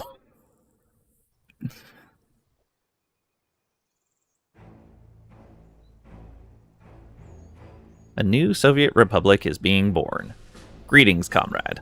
I am Nikolai Mikhailov II, Secretary of the Communist Party. I will guide you to build the greatest Soviet Republic using the Soviet Union's outstanding architecture and factory designs. But first, the basics. Look around the map and controls so you understand how things work in our Soviet Republic. Close this window and your first objectives will appear. Put those kids to work so they don't turn bad. No, they're saying if there's not enough workers to teach the kids in the orphanage. Hold the right mouse button and move the mouse. Scroll the wheel to zoom. Hold the middle mouse button to navigate the camera. Use keys WASD to move around the map. Use keys X and C to move around the location front of camera. Oh, I see, to spin the camera. Got it. Open the minimap by clicking on the zoom icon. If you click somewhere on the minimap, the camera will fly to the place you clicked. You can also toggle city names to be displayed on the minimap. If you hover over the icons, you can see where natural resources such as coal or oil are, but you need to complete certain research first. So minimap, hold and move to change window position. Oh, I see. Make it a little larger. All right. And we need research for any of these. Makes sense. Close the minimap. Great work, comrade. We have two neighbors, the USSR and Western countries. It's helpful to start building near one of their custom houses for easy and cheaper import or export. I advise you mostly trade with the Soviet custom houses, which take and pay in rubles, which you have more of. Plus, it will help strengthen the Soviet Union. However, you can also trade with Western countries. Just note that you have less foreign exchange reserve in dollars, so it might be better to save them for special Western vehicles instead of everyday expenses.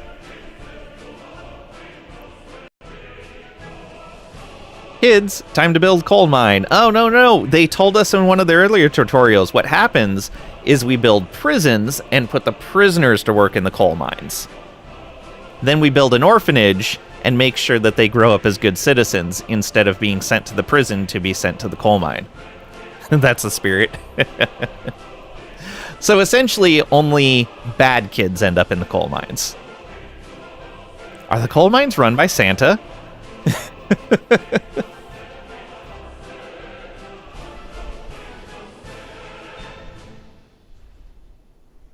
All right.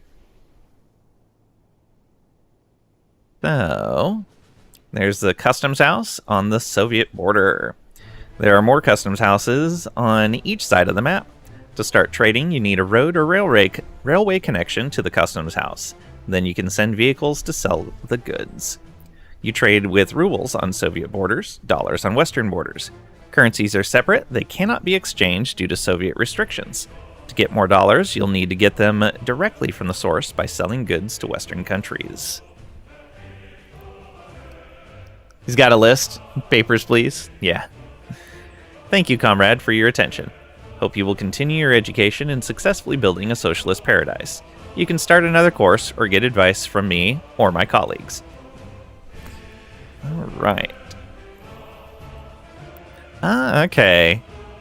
So it's kind of a tree type setup of where we're going. We can't see what any of these other ones are, unfortunately. Urban planning basics. Build a simple city where all needs of our citizens are fulfilled. Greetings, comrade. I am Mikhail Vlasov, chief architect and city planner of our Soviet Republic. I will show you the basic knowledge you should know when you plan a new city. At the bottom of the main screen, you can find the main bar where you can find all you can build, from infrastructure to buildings to various decorations. Okay, so they did kind of tutorial this starting one as well. That's good to know. Think you have the gist? Time to start a sandbox game and take the training wheels off. Oh no! No, we're doing the campaign.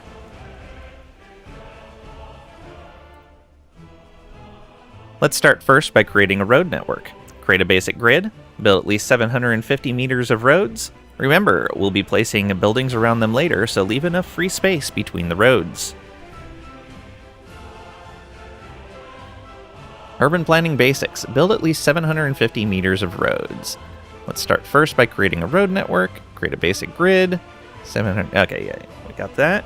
So we're gonna go with asphalt roads, and we probably want to build this straight off of here. Can we hold a key to make this go straight? We can see when it's at an angle, but how do I make it completely straight? Doesn't look like there's a way. Scroll wheel will change the curvature. That's it. Okay. What if we go out? 200 meters? Might be a bit far. It should be fine.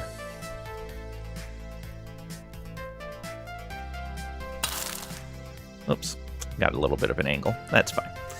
Okay, and then we'll come off of here.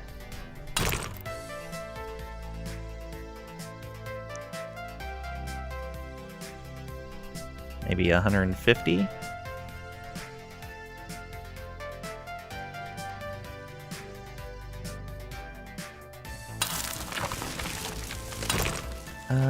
I don't want to go out past the rails. Oh, that's not what we want to do. Can I undo? Demolish. There we go.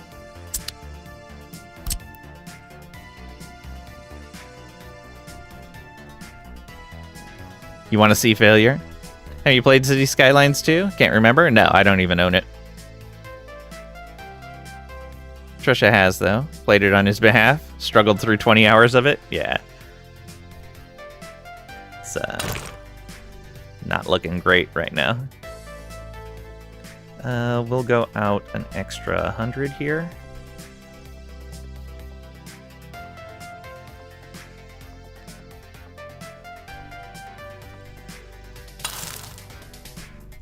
And where's that connection point? Can't see it now. Alright, I'll just go out like this to say 100 meters. Then what kind of curve will that make? It's not too bad. That's a 90 degree? Odd, but should be okay. So I'll make a nice block here. And then, can we come off of here too? No, that would be too weird.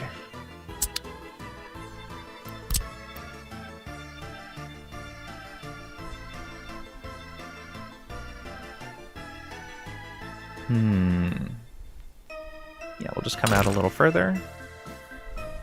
Another 100 or so.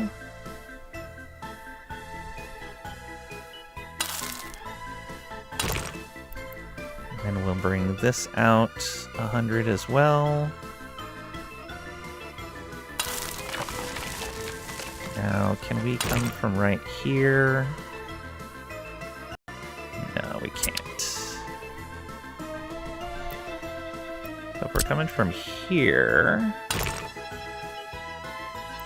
we can connect in like that. There we go. Just do some weird curves.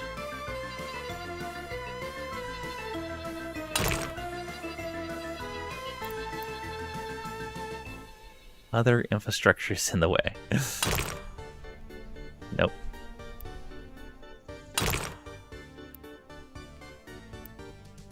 Oh, interesting. It'll let you come in like that. And it almost lets you come in over there. But not quite.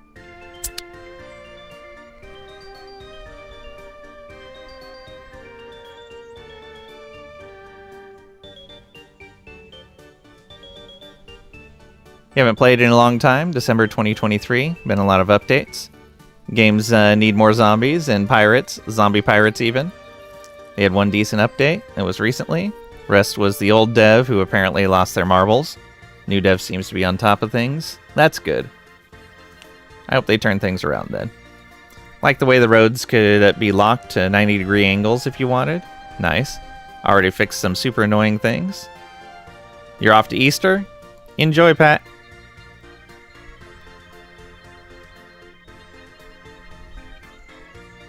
Ice Flake's the new dev. Okay. Happy bunny murdering, or whatever you Easter people do.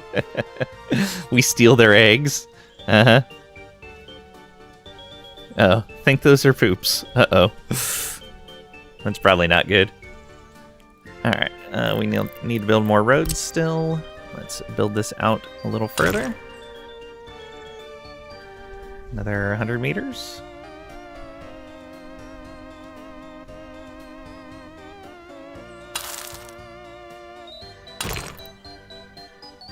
And this one, also another 100 meters. And then connect over into here. Just keep doing this weird thing. I don't know what it is we're doing. Wait. Why does it not say we've built any roads? Oh. That's why.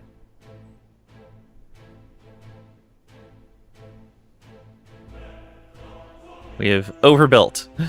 It's fine. Our city will need flats for our citizens. Build any residential buildings. It is important to make enough flats for at least 500 people. While you build the buildings, you will notice that a road or footpath connection is automatically created, and the walking distance to nearby buildings will be displayed. This is important for every urban planner. We will explain later. Urban planning basics. Build flats for at least 500 citizens. So we're going to build most of the residential back along these roads, I think. And keep the industry closer to this main road where we can trade. I think that's going to be the way to go. Residential, large, brick flats. Okay. Oh, can we just barely fit that in here? Let's zoom in. What is happening? Where are we running into an issue? Ah, I see. So all the way over there. Then closer.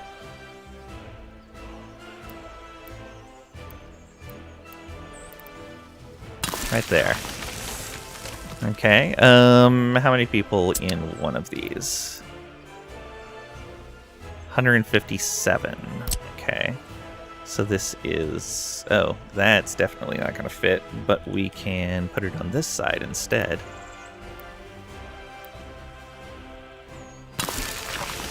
Two.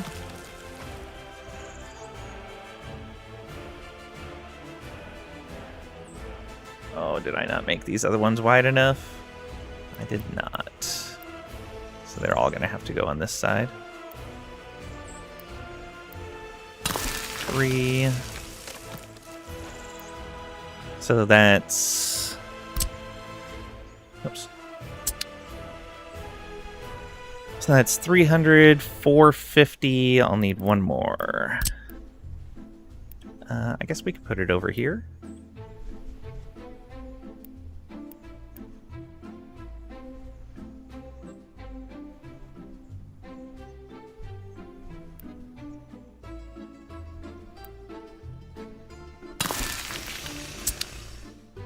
Okay, that should be enough.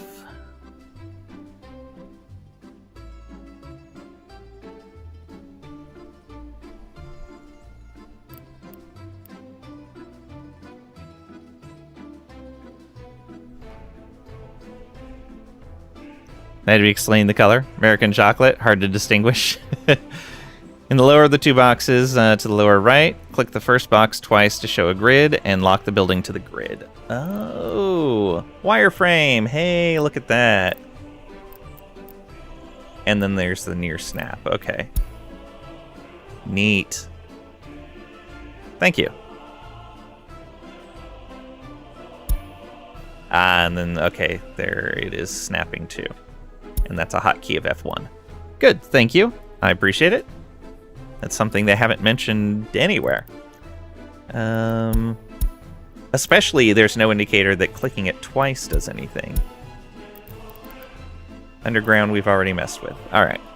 Yeah, the only button down here they told us anything about was the underground button. Shopping. The basic needs of every citizen are food, meat, and clothes. Let's build a shopping center, small or big, where our citizens can find all of these. There are also small stores available. They sell clothing and electronics, or small grocery stores. They sell food and meat. But for this objective, let's build the shopping center. Important for upcoming objectives. Keep in mind that the shopping center requires a road connection for delivery of goods. However, purchasing resources is possible even without a road connection. Okay, can we center a shopping center to hit all of these? Small shopping center. We want road connection. And yeah, shopping center right here will hit everything. Some of them are a little far from it, but that's fine. They'll be okay. Anno 1800 Definitive Edition, Anniversary Edition on sale. 65 monies on Ubisoft. Oh, nice. That's not bad. It's not bad at all. That's basically the price of the normal game.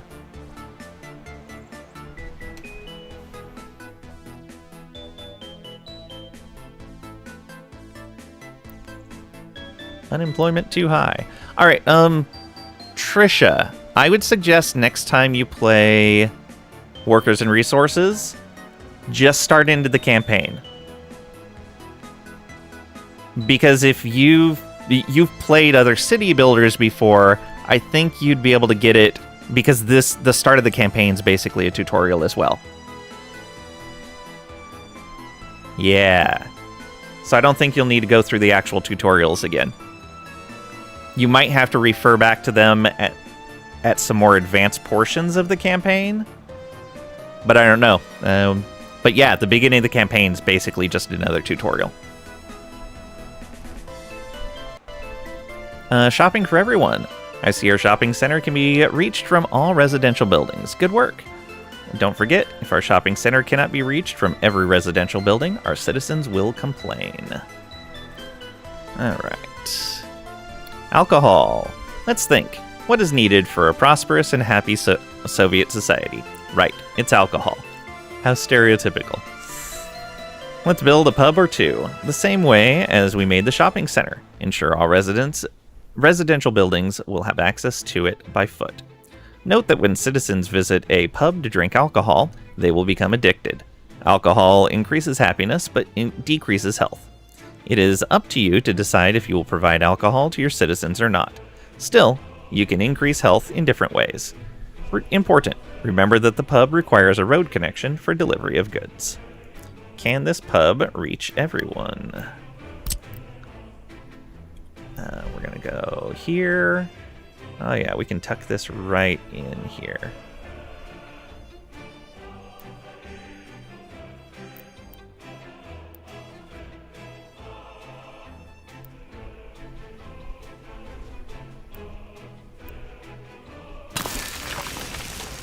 There we go. And that'll cover everyone as well.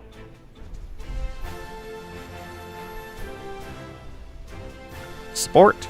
Some citizens may like to participate in sport. We will build some sport fields. Sports increase health for your citizens. Ensure all residential buildings have access by walking to it for this objective. If citizens' demands, such as alcohol, sport, or culture, are not fulfilled, they will become less happy. The preference to do the activity will also be decreased as a result. So you could, for example, provide sport but not alcohol or culture, and they will eventually be mostly content to do this single activity, and they will not demand to do others. They will be very upset for a while first, though.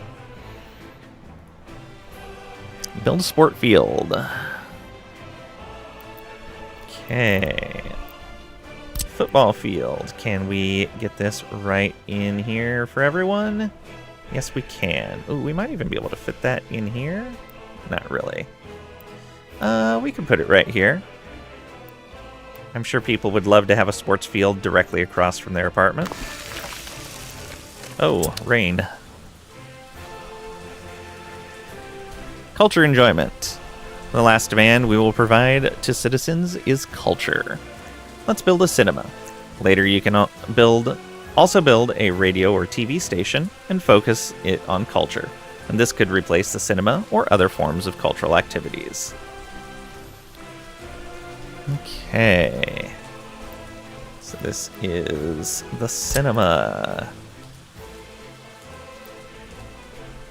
Is that going to reach everyone? Looks like it will.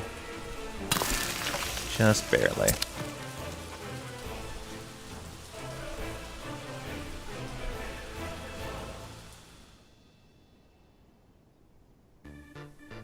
Nice commercial area here, and then residential around the edges. Build Soviet monuments. Every Soviet republic needs loyal citizens. Higher loyalty means citizens will react less negatively when there are problems. Moreover, loyal citizens work harder, they have higher productivity, and overall it brings a lot of benefits. There are many ways of increasing loyalty, but the first step is to build Soviet monuments to glorify our ideals. Build at least 3 monuments. Alright.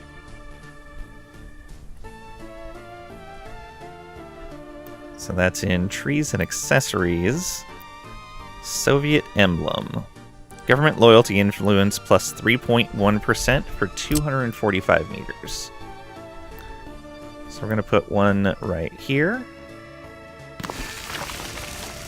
Can we fit one in here? No, I don't think so. Nope. We're going to fit one in right there. Said at least 3? Yeah. And then these guys are going to have their own. Just right here. Maybe directly across from the road. Right there's fine.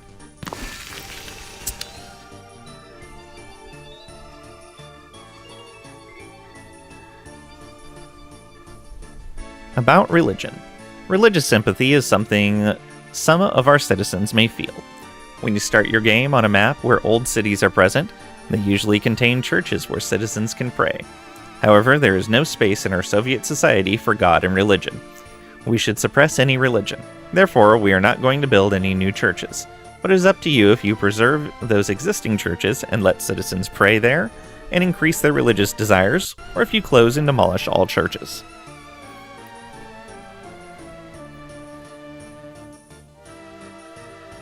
Let's make sure there are enough people in our republic and that they are taken care of. Invite enough workers so that they fill the current residential buildings to at least 90% of their capacity.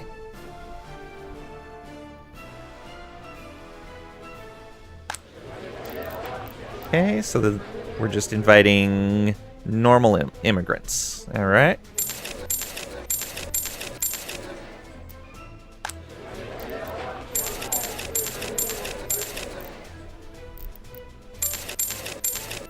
We already filled in quite a few of these.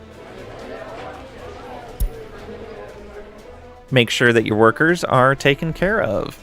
Purchase goods for our stores so that each resource is filled to at least 50% of its capacity. Remember that if you overfill your store with a single resource, there will not be enough space for other resources. Third world immigrants are cheaper but use cash and also tend to have no education, so you need schools for them. Yeah, they talked in the tutorials about different jobs requiring different levels of education and educating your workforce. Okay, so here we're purchasing goods to 50%. So that each resource is filled at least 50% of its capacity.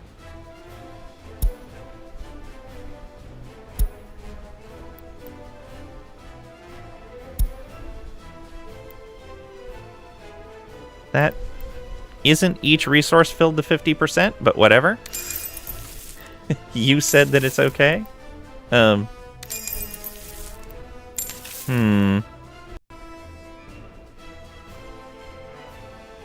Interesting. Let's go ahead and go like that. Yeah, is it? Alright, let me just fill up these other ones to 50% as well. Well, no, there's not enough room for everything to be 50%. What are you talking about? How about now? Nope. Oh, right. Let it go. Time. Have to let time flow.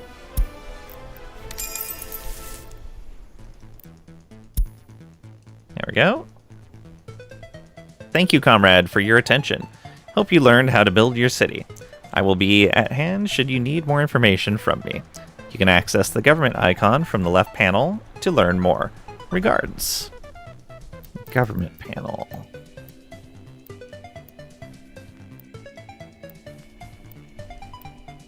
Oh, make city. Nice.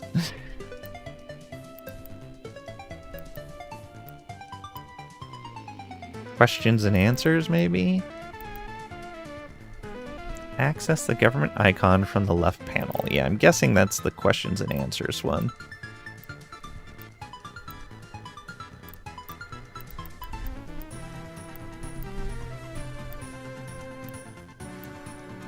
Yeah. Okay. I think we're gonna go ahead and stop here. Let's do this, and we're gonna save.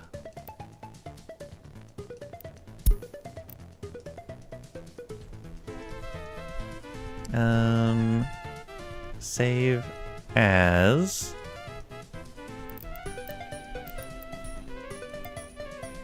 Create a new save. Ah, there we go.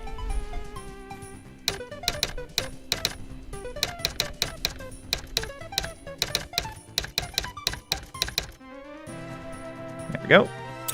Keep that separate from everything else. All right. Let's find someone to raid. Go out to the menu.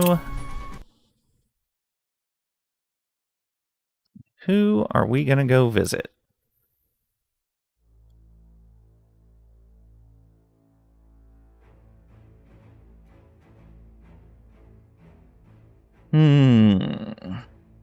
Who's playing what?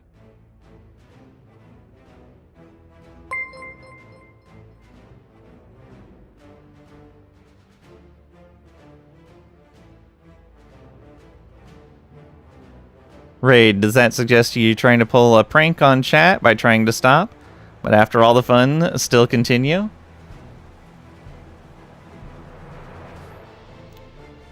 Probably not that complex.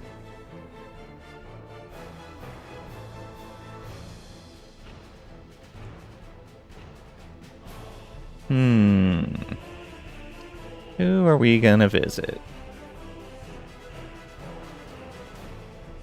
Good prank.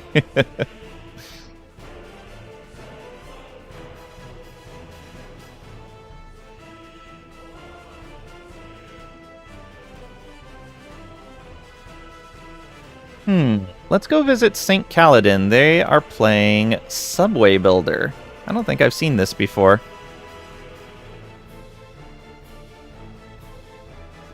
Yeah. Let's do that. Here is our raid message.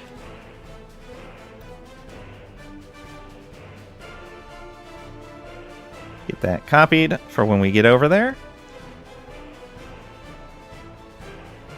So not quite the same game, but same genre. For my backup stopping this nonsense, it's too late.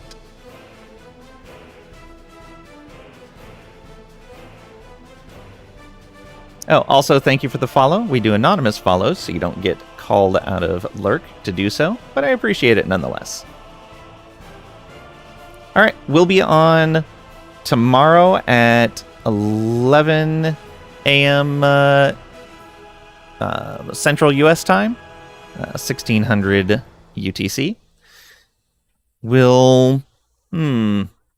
I might play more of this. I might play more Whiskerwood. I'm not sure. It'll depend on how I'm feeling. But we'll have some more of this sometime during the week, for sure. Thank you guys for the subs and for hanging out, for the follows, participation, lurking, all of it. It's greatly appreciated. And I'll see ya.